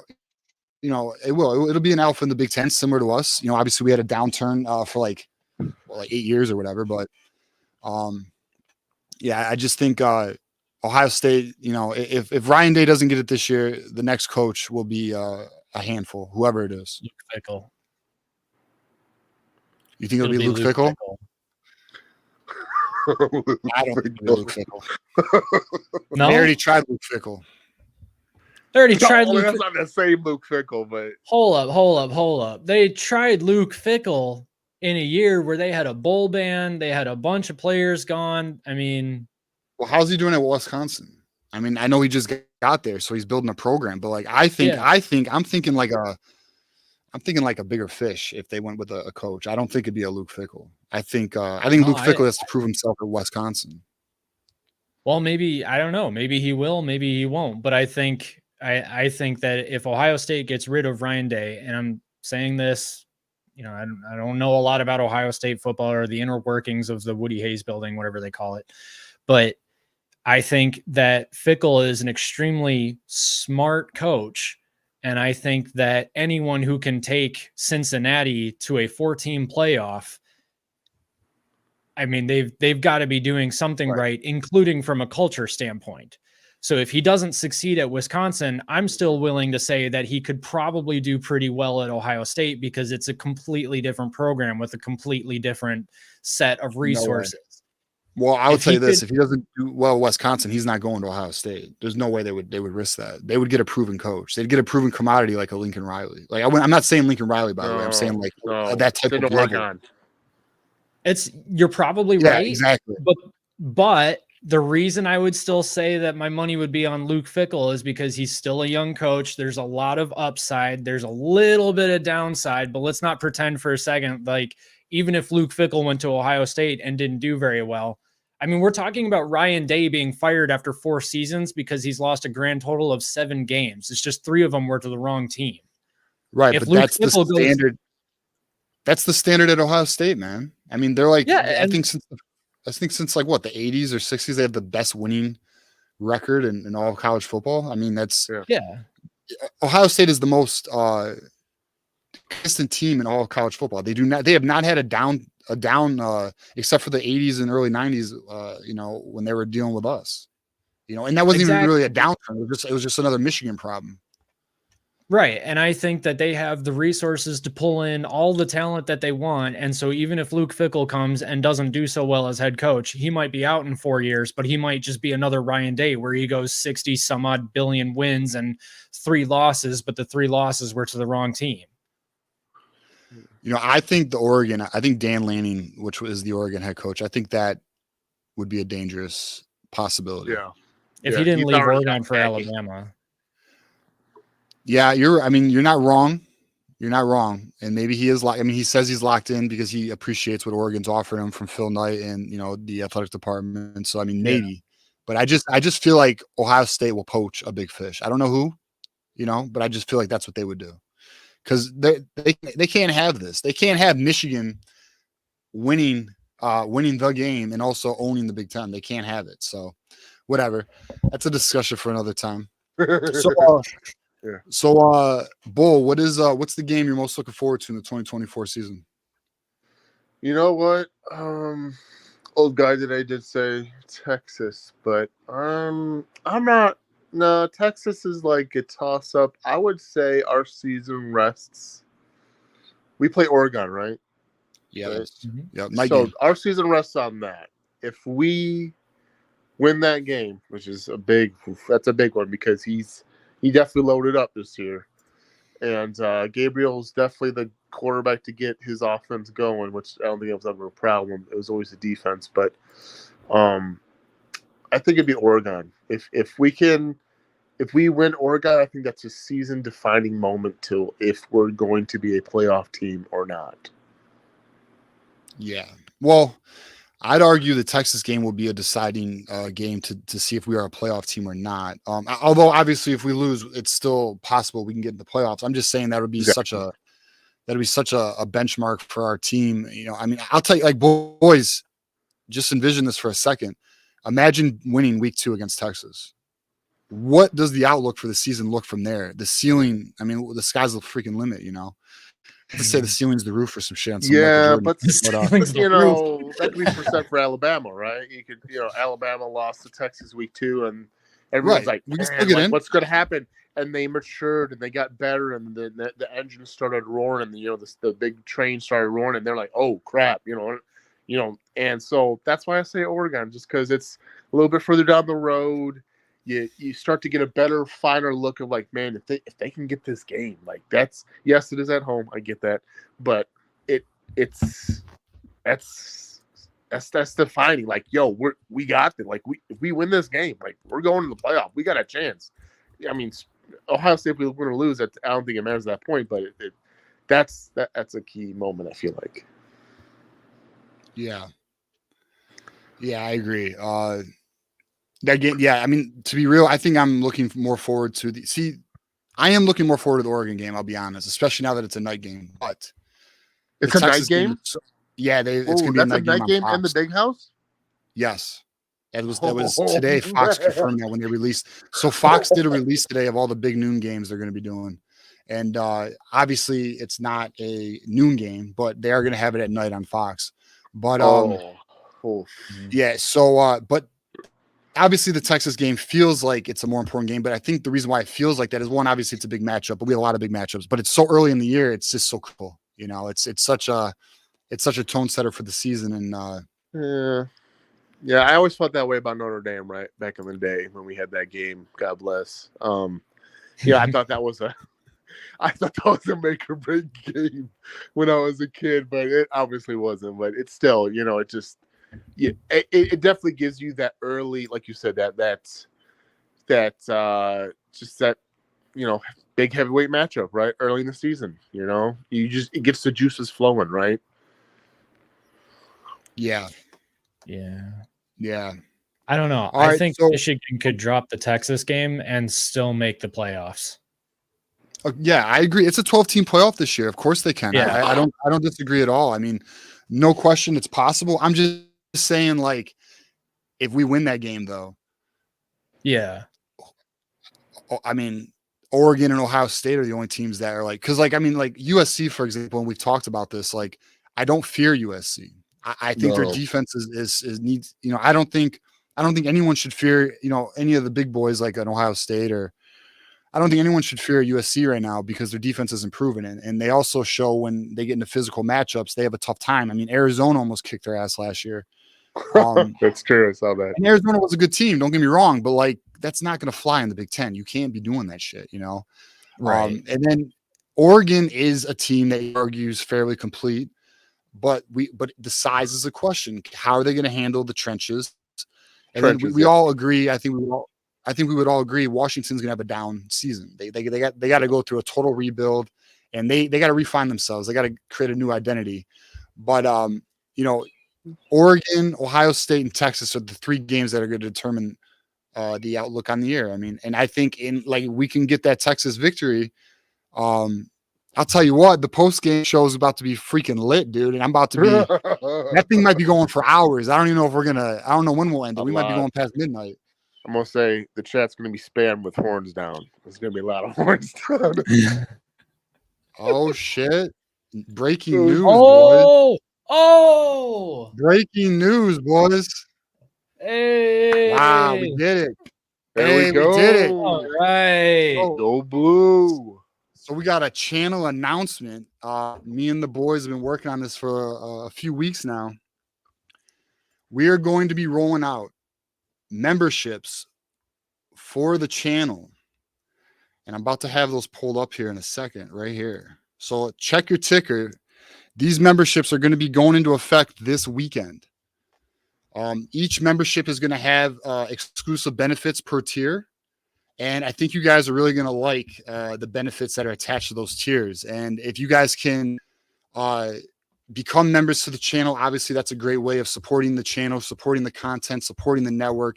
And it's only the next step in the many steps to come this summer that are going to be introduced to the channel that we're going to bring to you guys, because we're really trying to just bring an overall better product for you guys as well as ourselves, something that we can really give you guys and feel good about. So that this is the next step in the channel. We're going to be rolling out a new membership tier when this gets released, hopefully over the weekend. I have a meeting on it tomorrow to iron things out, and then we're going to move forward. So looking forward to you guys joining. And then also, and I'll drop this nugget too. So in the second tier, in the Connor Stallions espionage tier, we will be doing a monthly get together.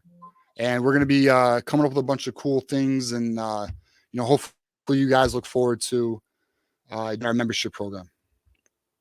Oh yeah, memberships. Awesome. Oh yeah, man. So we hit 7,000, dude. Like what a milestone for us, because like we've really worked hard for it. We've been in the channel's been growing at such a great pace. I mean, obviously we're going to set new milestones and new goals, and we have them coming. And I also I think it's okay to drop this nugget. Next week, you know what? I'll wait. We got something coming next week. I don't know if I can say it. I don't know if I can say it publicly because John, you give me the okay to announce it publicly, and I won't give away the details. I'll just I'll let them know what's going to come about. I won't go into greater details, but if it's good to go, I'll announce what's to come next week that I think you guys will really enjoy, because we're all excited about it. But that's what I mean. We have so many things coming over the next weeks and months that I think is really gonna take this product to the next level. So just look forward to that. Yeah, this is the next goal, boys. Let's get to 7,500. We'll keep working, we'll keep growing, and we're gonna get there. And Bull, man, what a moment for you, man. You were on the channel when we got 7,000, dude. Hell yeah, man. I'm excited, man. You guys put out some of the best Michigan content out there, honestly. The very insider opening information to everyone so they know what's going on, what's happening. People want, especially right now, it's just little drips of any type of info they can get from the team and training and recruiting. So you guys definitely do a top notch, especially you, TJ and John, with being the host and everything, and Con, doing numbers and everything like that, and giving his opinions on stuff. You guys definitely give out some of the best content for Michigan football. No joke. I'm on all the sites. I'm on all the videos of all the other people, and you guys just give that little something extra special, especially you, TJ. You get that little extra insider stuff. Sam Webb's got some stuff, but you also got some stuff yourself. So you're definitely up there, definitely doing a great job, man. Yeah, I appreciate it. I'm going to give a little clarity on it. Like, look, Sam Webb is the GOAT in the game. Chris Ballas is the GOAT in the game. And I'm also going to clarify this. I am not an insider. I am an analyst that happens to know things from time to time. I get nuggets. I have some people that I trust who give me some good information from time to time, but I am not a Sam Webb or a Chris Ballas, because those guys are truly at the top of the tier. But I do try to, when I get intel or I get some type of information, I'm not here to bring bullshit. If it's legitimate and I can confirm it, I'm going to bring it to the table. And that's what I've been doing. And, for example, I'll give an example. I was talking to Jeff Harris today about if anyone noticed, Sharon Moore publicly said that Marion Walker is going to be a wide receiver. We had that information for months.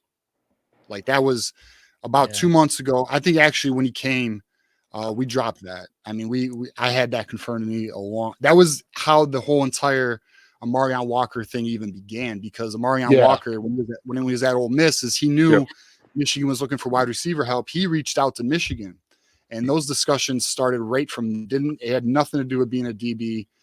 We had that information, but yeah, no, shout out to the GOATs in the game, which are, on the Michigan beat, which is, obviously Sam Webb, Chris Ballas. I am not there. I appreciate you putting me in that grouping though. But yeah, we're here to do our best, man. Yeah. Well, I think there's a difference, because I think some of those guys do have to, they're not boots on the ground or totally inside sometimes, because they do have to do their job. They do have to, do interviews, be to press conferences and stuff, and sometimes that stuff's just just coach talk or speech and everything like that. They don't really get any inside information. Do they have sources? Of course, but sometimes it's just very limited and stuff. And from all the channels I've tried to soak up, from just searching Michigan and YouTube, trying to what's the newest information I can get. You guys are definitely ahead of it for sure when it comes to some of the information that is coming out or that has been out. So definitely I would tell everyone, recommend this to your friends and your family if they want any type of Michigan news or inside information, just to get them through the summer. Yeah, absolutely. And I've seen in the comments, we did drop the information about next Tuesday's show. So what I'll say is, stay on the lookout for Tuesday's show. We have an interview that is lined up. We are still waiting for a complete confirmation, but it's trending like it's going to happen, and we're extremely excited about it. It is a player on the team. That's as far as I'll go with it. We're looking forward to it, and it's exciting, man. And shout out to Moose, because he really helped that one work, and we appreciate him. Moose is I don't know what Moose is, but whatever he is, outside of a fucking diehard, we appreciate the shit out of Moose. I'll say that. He's our fucking guy. That's what he is. But the Moose is loose in Ann Arbor. Yeah, the Moose is the fucking dude, bro. Like, I swear to God, like if I'm not on top of something, Moose is. Like, Moose is messaging me, like, I'm like, dude, I'm like at the gym right now, bro. But it's all good, because like I was at the gym. He texted me about this interview opportunity, and I was like, holy shit! I was excited about it. It was good. Yeah, but I think some of the young kids, I think that would help those young kids too. Depending on whoever this guy Sam Webb's done some stuff with some of the new cornerback safeties that have come in, just to see where they're at. And I think you guys can do the same thing. You guys could interview some of the players on the program. Just if you can try and set up the best you can, just generic stuff, just to get some.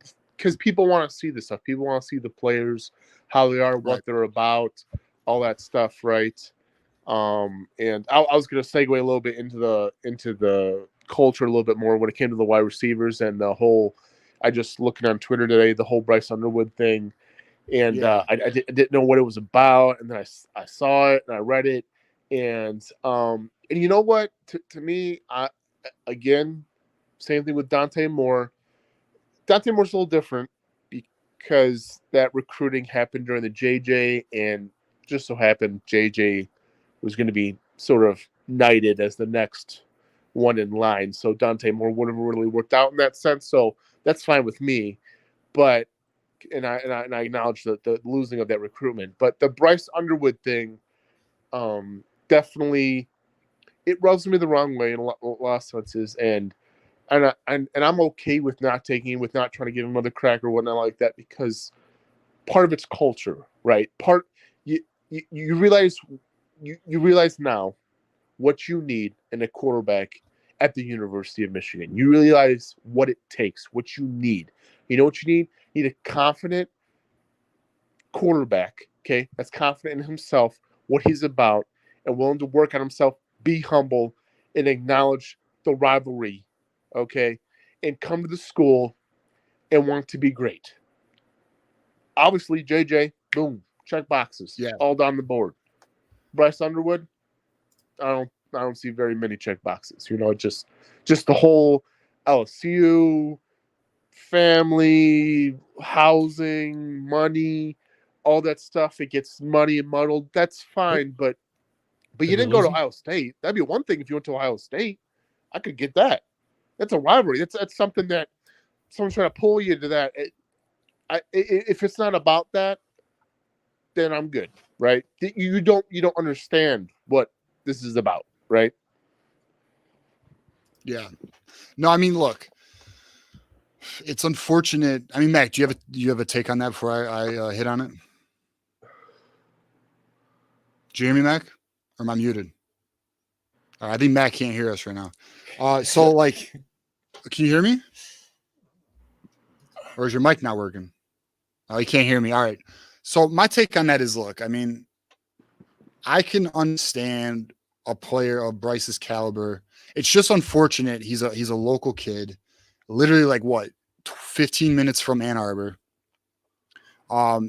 Throwing those shots at a university that literally showed him nothing but love and attention. And not only that, he made it seem like he was reciprocating that love and attention. Now, he silently committed to, I don't know if anyone knows this, he silently committed to LSU in the summer of last summer.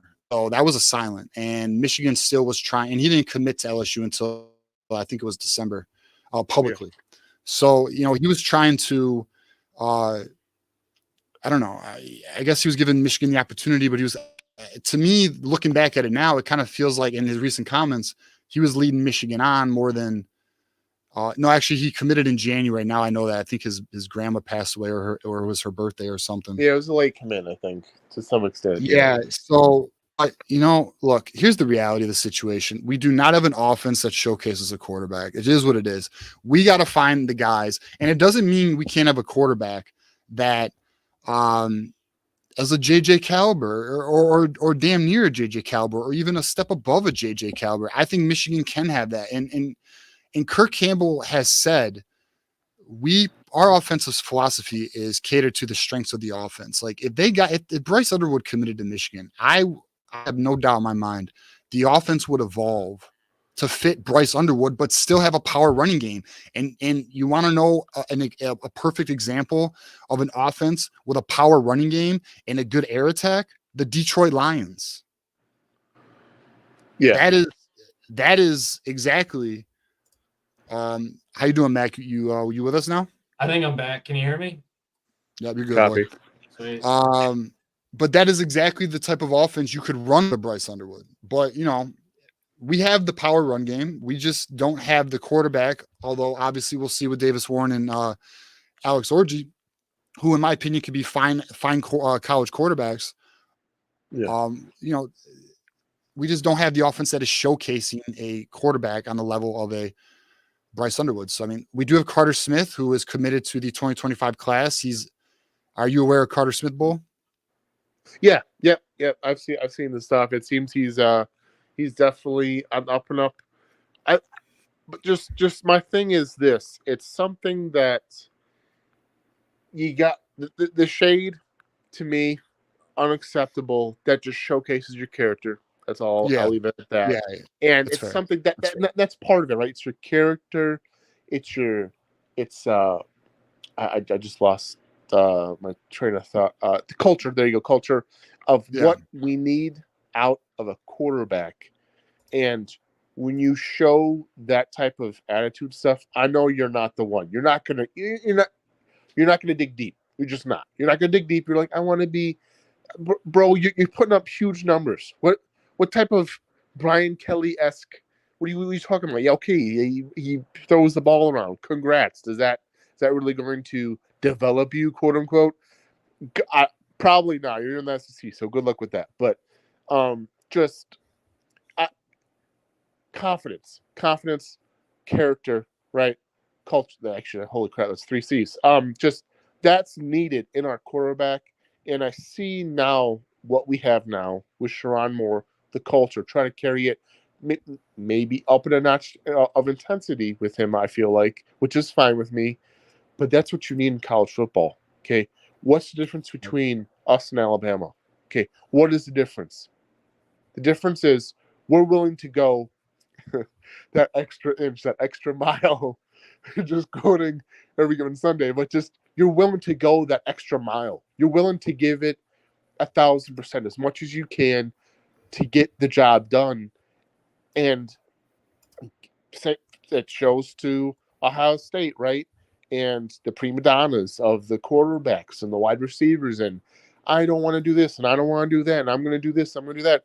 That's fine. Do that. And you're going to get the results that you see. But in Michigan, we're going to do things differently. Okay. It's going to be trenches. It's going to be pushing the ball down your throat. And yes, we need an adequate quarterback. As you saw with JJ, you need to be able to make, sadly, which is huge, I feel like, you got to make those NFL-like throws where you have to hit that out route at 5 yards within 1.5 seconds.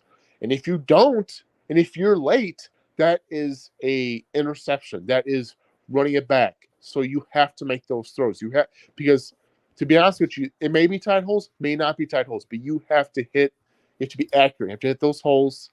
And I just realized more and more that I'm starting to think less and less of stars, and to think more and more, like you said, of culture in the recruits. That we need guys. That's great. You got stars, just like Sherrone Moore said, at the academy today, or it was yesterday. Everyone's got stars. Everyone got 4 or 5 stars. Congrats. But it's the hard work you put in, right? It's the work you put in to get even better. It's the NFL mentality. Okay, it's going the extra mile to be not just good but great. And a quarterback, just like a wide receiver, mentally, you get that I'm king of the mountain, king of the hill, and start to buy it. Then you start selling it, and then boom, LSU's like, oh, dude, this is the kid. We got to get this kid. Congrats, he's not our quarterback, because I can tell you, I'm definitely going to track him for the next 3 years, see where he's at. I'm going to tell you what, I don't see it working out, but, wishful thinking, I guess. I mean, he's also, 16 years old, right? 16 or 17. So, I don't know. I think he's 17. 17? Okay. Right, I'm kind of thinking about it like... You're not wrong, Mac. He's a kid. He's a kid, and it's funny that we look at these recruits and, we say, because I'm completely on board with the culture thing, completely on board with the attitude thing. Like, obviously, I want Michigan to pick up the right players, not necessarily the best players. And, Herb Brooks had that quote about picking up the right players rather than the best players, because you want players that are going to play, or that want to be there, that want to put in the work, like what you're saying. I also think, though, that if we see a kid, a 17-year-old say that they want to go to, Alabama over Michigan. I mean, I remember when I was looking at college, not for football, but I was looking to go to college. I wanted so badly to go to South Carolina because I thought it was a nice campus and it's also right next to the ocean. I also would never have to deal with snow. And I've grown up in Michigan. I freaking hate snow. Not lying. Like, I hate snow so much. I want to go to South Carolina. I love that Ain't state. wrong. And I ended up choosing Western Michigan, which was, whatever. That's the thing. But I'm thinking back to, complete opposite. I'm just thinking back to like 17-year-old me looking at somewhere on the other side of the country. Like, that's where I can go and make a name for myself. It's not, the hometown team, and I can go and be whoever I want. It's like a brand new start kind of a thing. But then I can only imagine after a couple of years, I'd be looking back at, the University of Michigan, EMU, Western Michigan. Would I want to come home? Maybe that's what happens with a Bryce Underwood, is that he starts thinking, I'm homesick. I want to come home. That's what ended up happening, I think, with Zach Charbonnet. I mean, he was a really good running back for Michigan in 2019, and then didn't he go back to UCLA because that's where he's from, is California. So, and that was during the COVID year. So he was very, very isolated. And he wasn't doing well. I mean, not that he wasn't doing well. I don't want to say that, but it was just hard because, obviously the whole COVID, everyone knows, we all went through it. Right. It was tough for a player to be so far away from home during that time. But I mean, I agree. I mean, I think, Mac, you do bring a great point in the fact that we got to remember, guys, he's a damn he's a junior. He's a junior in high school right now. He's about to go into a senior season. Like, we do got to remember that. I do think it's true. It was disrespectful. His comments were, because Michigan didn't do anything other than show him love, man. But at the end of the day, it is what it is. And guess what? Like Sharon Moore said, like you gotta make the haters suffocate. And now it's up to Sharon Moore and Kirk Campbell to, show the world what the deal is. I mean, that's just what it is. So at the end of the day, it's up to Michigan to change the narrative, or not change the narrative, continue fucking winning, and then it doesn't matter. Whatever. Like, you want to go to, look at Dante Moore. You go to UCLA. How'd it work out? Now we're going to see what we're going to see what Bryce Underwood can do, another Belleville kid. And look, Belleville's a powerhouse at the high school level, but their kids do not translate to college football, even though they're highly ranked recruits. Agreed. We lost linebacker, right? He moved. Yeah, that's another one, right? He went to Missouri because Missouri has he transferred to Missouri, which we had that intel too. But before a lot of people, but man. See, that's the problem, right? I think that's part of the problem is the high school kids. You're at the you're playing a high level, right? You go into the state championship. You lost, by the way. Southfield, hello. So which I like that quarterback. That quarterback put the whole team on the shoulders, won it for D1 for high school. Just so you guys know, in Michigan. It's you start, you start with ego, right? You develop that ego, like, man, I'm top shit. I'm the shit. I'm Michigan. I mean, Michigan should, of course, take me. But you know what? If I'm not playing, I'm going somewhere else. And that's fine. But you have that mentality, right? That's the problem. And obviously, I think that's obviously the problem going forward. I think that just this is now a microcosm of college football, right?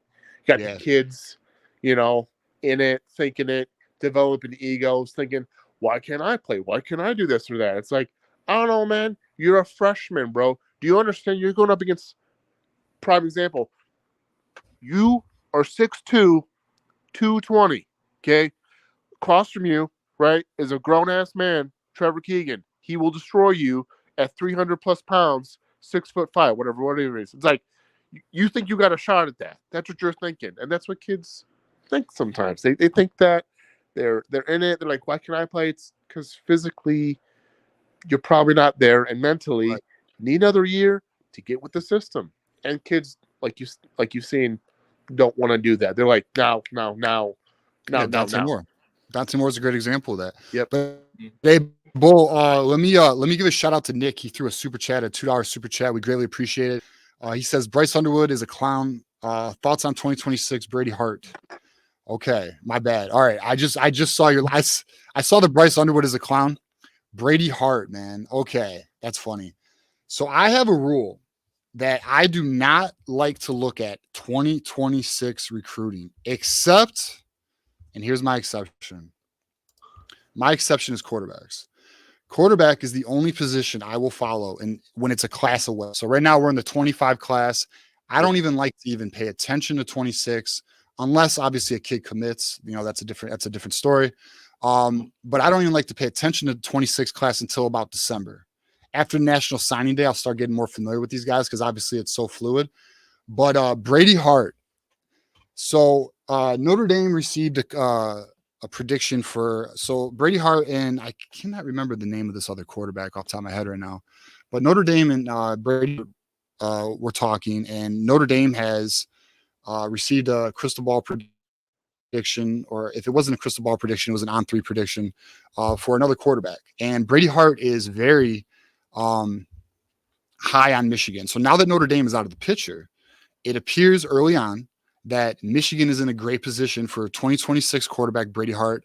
I am slightly hesitant to recommend people go check out his highlight tape, his huddle tape, because one, extraordinary. I mean, this kid is extremely talented. So this kid would fit the mold of the type of quarterback we're looking for in the sense of JJ type arm, extremely talented quarterback. He's a sophomore right now, or just finished his sophomore season. I think we're in a good position as of about to be June. I'd say we are in an extremely good position. And if we are not the lead for Brady Hart, we might be second or tied for the lead. And now that Notre Dame's out of the picture, I don't know who's in front of us. So we'll keep our eyes on Brady Hart. Brady Hart will be a recruit that I will watch, and I'll see if I can get additional intel on that. But really, Arkansas, Eastern Carolina, Florida, right. FAU, and Florida State. Right.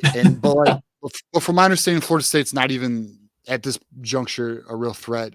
Obviously, it's a Florida school, and he's from Florida, so you always have to be mindful of Florida schools. Miami.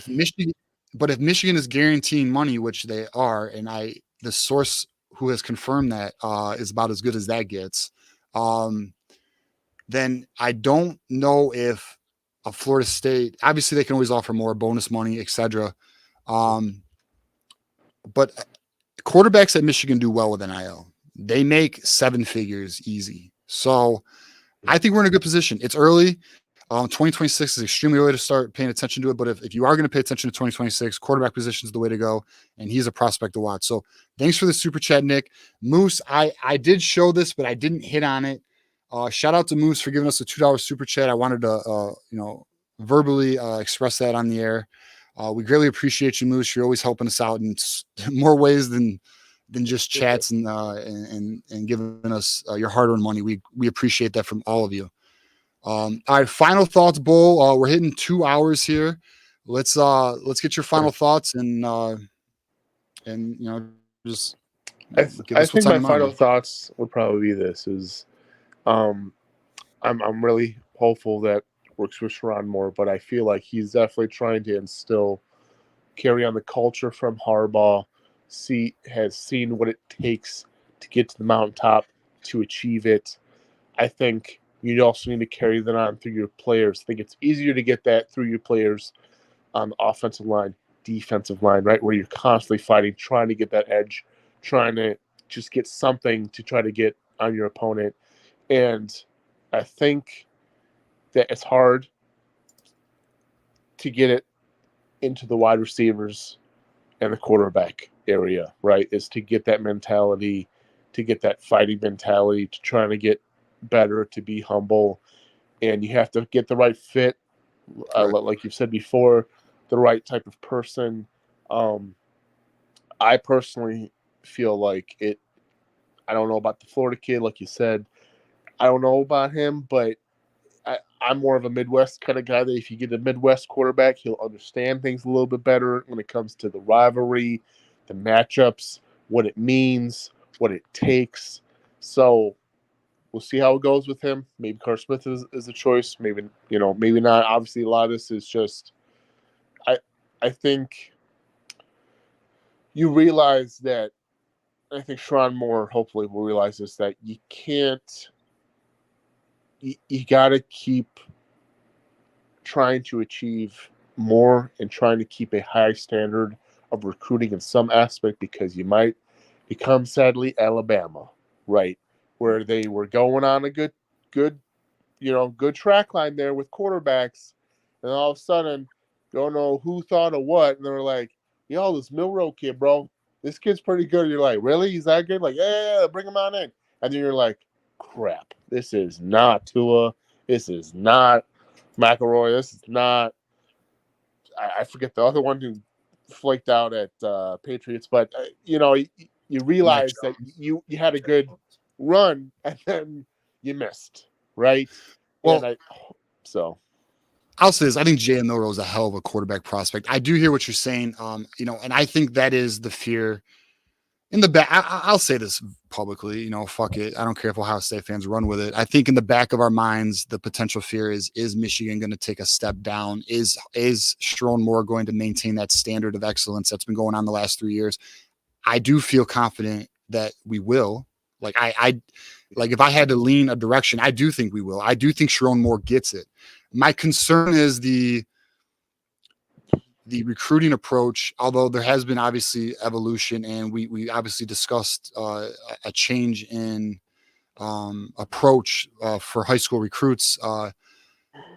So I got to see the results from that, though. I mean, it's words at this point in time, yep. And so we got to see what types of results that brings for the official visit season. Which, by the way, we are going to cover all month long. Every week, I'm not going to hit on every guy because that's not my style. I don't just do that. But if there are guys that deserve to be discussed, I will touch on it. Or if things are trending really good, which by the way, I talked about Hardy Watts last Tuesday. I'm feeling better about that, by the way.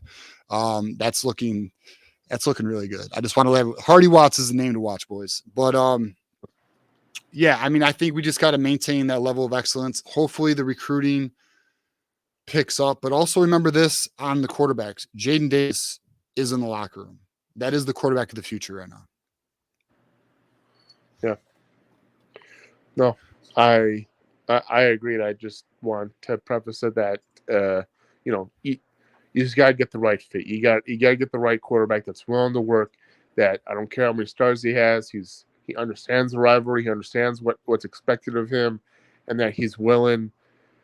Yeah, we can give him money. That's fine with that, but it's you just got to have that. I feel like you just got to have that because I can see it in Sharon Moore that he's like, I'm like my thing says, smash.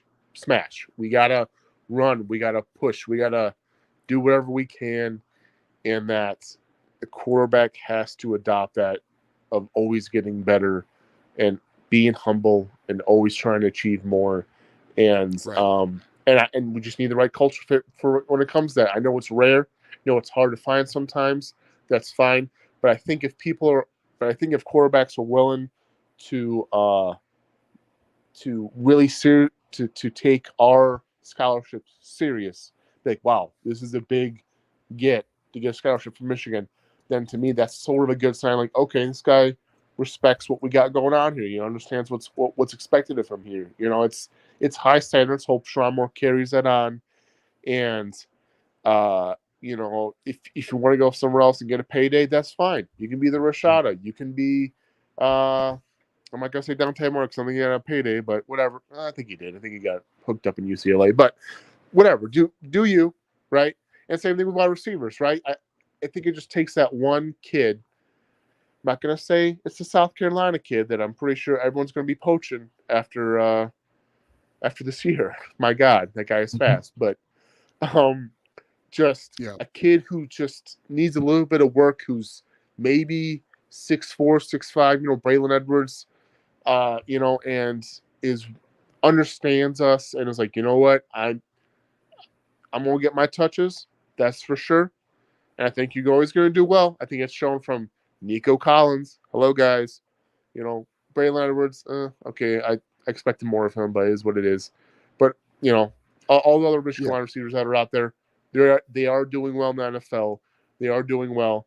I think, and I don't think that's what some people get sometimes when it comes to U of M, is how we run things, how we do things. It's very NFL-esque. It's very professional. The hard work that has to get put in, the learning, the playbook, all that stuff. It pretty much, boom, easily translates into the NFL. Okay, so that's what some kids don't get right because it's all about now, playtime, all that stuff, tape. I get that. But if you wait a year or two, it's going to pay off. All you need is 2 good years, my man. 2 good years, usually sophomore, Yeah, junior. I agree. I think that is the approach Sharon's trying to take. We'll see what it transpires. But Bull, I wanna thank you for calling in, man. Really appreciate it. You're a great caller. I think you've called in, I think all 3 shows, haven't you? I have. One day I'm going to show my face. Problem is, it's Yeah, warmer. hey, I'm man, whatever. Michigan, Hey, if you and I do, don't- cool. I If don't wear a not, shirt. if you do, hey, if we be fucking Texas, you better no shirt. You better call in, son. I'll tell you that, bro. Fucking. But dude, I'll tell you, I appreciate you calling in. Appreciate everyone calling in. It was a great show. I want to hit on. I was asked about Alex Graham, and I know Moose feels optimistic. I don't feel optimistic at all. I think Michigan has backed off from Alex Graham. Alex Graham's priorities are not aligned with Michigan's, as well as during us. Without going into too much detail, during the recruiting process, some things transpired that divided the gap. I'll just say that, which is why you see Alex Graham go to Colorado. So, and the reason why I don't want to touch on that is because 1, it's not my intel, and 2, it's, I don't know, it's kind of personal for the kid. So, it's nothing academic either. It's a different situation. But so no, I don't feel optimistic. I don't think Alex Graham's a flip candidate. I do think Elijah Melendez is a flip candidate though. So if you want a flip candidate, Elijah Melendez, I think he's coming to, I could be wrong. I think it's the 21st. I'm only looking at it 1 weekend at a time, so I don't quite have that memorized yet. But yeah, so we'll see. Obviously, recruiting's fluid. Things can change. I will not bat 1,000. There's going to come a time where I get it wrong. I've been fortunate, and hopefully that keeps going. But we'll see. But all right, Bull, we'll let you go, man. Thanks for calling in. Go Blue. No problem. Go Blue, guys. Go Blue. All right, Mac. Any final thoughts and where people can find you, and what you guys got going on with your new show, Point Per Minute? Yeah, I mean, I just got to get this out real quick, though. I don't mean to be inflammatory, but who wants to go to Colorado right now? Why? I mean, unless you've got TikTok or Instagram, you're trying to get Insta famous or something like that, and you're trying to pull in some advertising dollars off of that. I don't know. I mean, yeah, the experiment that is Coach Prime is kind of getting annoying. I'm not gonna lie, dude. It could get ugly this year, man. It could get ugly. Yeah, I mean, we thought last year was bad. I don't see it getting any better this year, but whatever. Yeah, I mean, this was great, CJ. Thanks for having me on. This was a really good time. Yeah, we're doing the Point a Minute show for Michigan football, the voice of college football. That's what me and Cliff have decided to call our show that we're going to be posting here. I think you said we had the Tuesday morning 10 a.m. slot. Yeah, Tuesday morning, 10 a.m. We're going to start dropping it. The time is always subject to change, but we're going to go with the 10 a.m. spot for now. And Tuesday is your day, though. So if anyone wants to look forward to the Point Per Minute, that's Tuesday. We're going to try and get smash numbers out on Monday. We got the Michigan Wolverines on Tuesday. Wednesday, we got something else we're going to be dropping. And then Thursday, obviously, the call-in show. And then a couple other videos scattered throughout the week. So that'll be the schedule going forward. And we're trying to keep a consistent content schedule for the community and bring a bunch of different perspectives and angles on various topics. Yeah, including perspectives that they don't really know a whole lot. So there you go. I was gonna say, so ahead. where can they find you, and do you know what your topic is for the next show? No, we don't. And the reason that is because we don't decide on them until the Saturday before we record. So Okay. boom, there you go. Fair enough. Yeah, we like to wait because we generally wait until news comes out and then we just react to it because we're not really following. I don't know. On Big Ten team rivalry, we don't really follow the recruiting details and stuff like that super closely. TJ, you and John do a phenomenal job of covering that, so we'll just let you guys have that. All right. We'll just complain about Ohio State on our channel, and we'll take that. So yeah, that works. Yeah, take that, man. That's a good angle. There we go. All right, Matt. Yeah. Any closing thoughts? No, I mean, come join us on the Big Ten Team Rivalry Show. We're live on YouTube, 8 p.m. Monday nights. I'm on Twitter at B1G Team Rivalry. Yeah, that's all I got. Go Blue. Thank you, man. Go Blue. Stay on. I'll talk to you after I get off here. All right.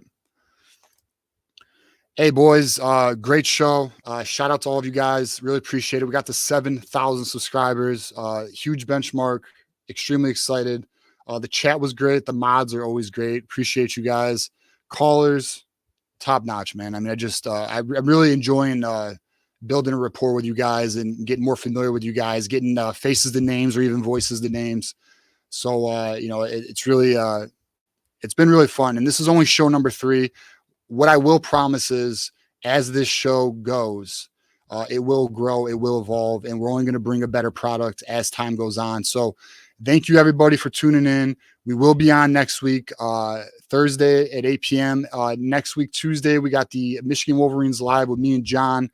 Look out for the interview. It's looking extremely promising. So it's going to be a good one. We're looking forward to it. And just stay tuned to the Voice of College Football because, as I said, I think you guys are going to like what's coming. You can find me on Twitter, which is Ronan Sports Talk. You can get us on audio on Spotify and Audible and the Amazon Music. So we're still working on Apple. I'm hoping to get that resolved actually tomorrow. So I'll let you guys know on that. That is my current battle at the moment. So again, appreciate you guys. Have a good night and go Blue.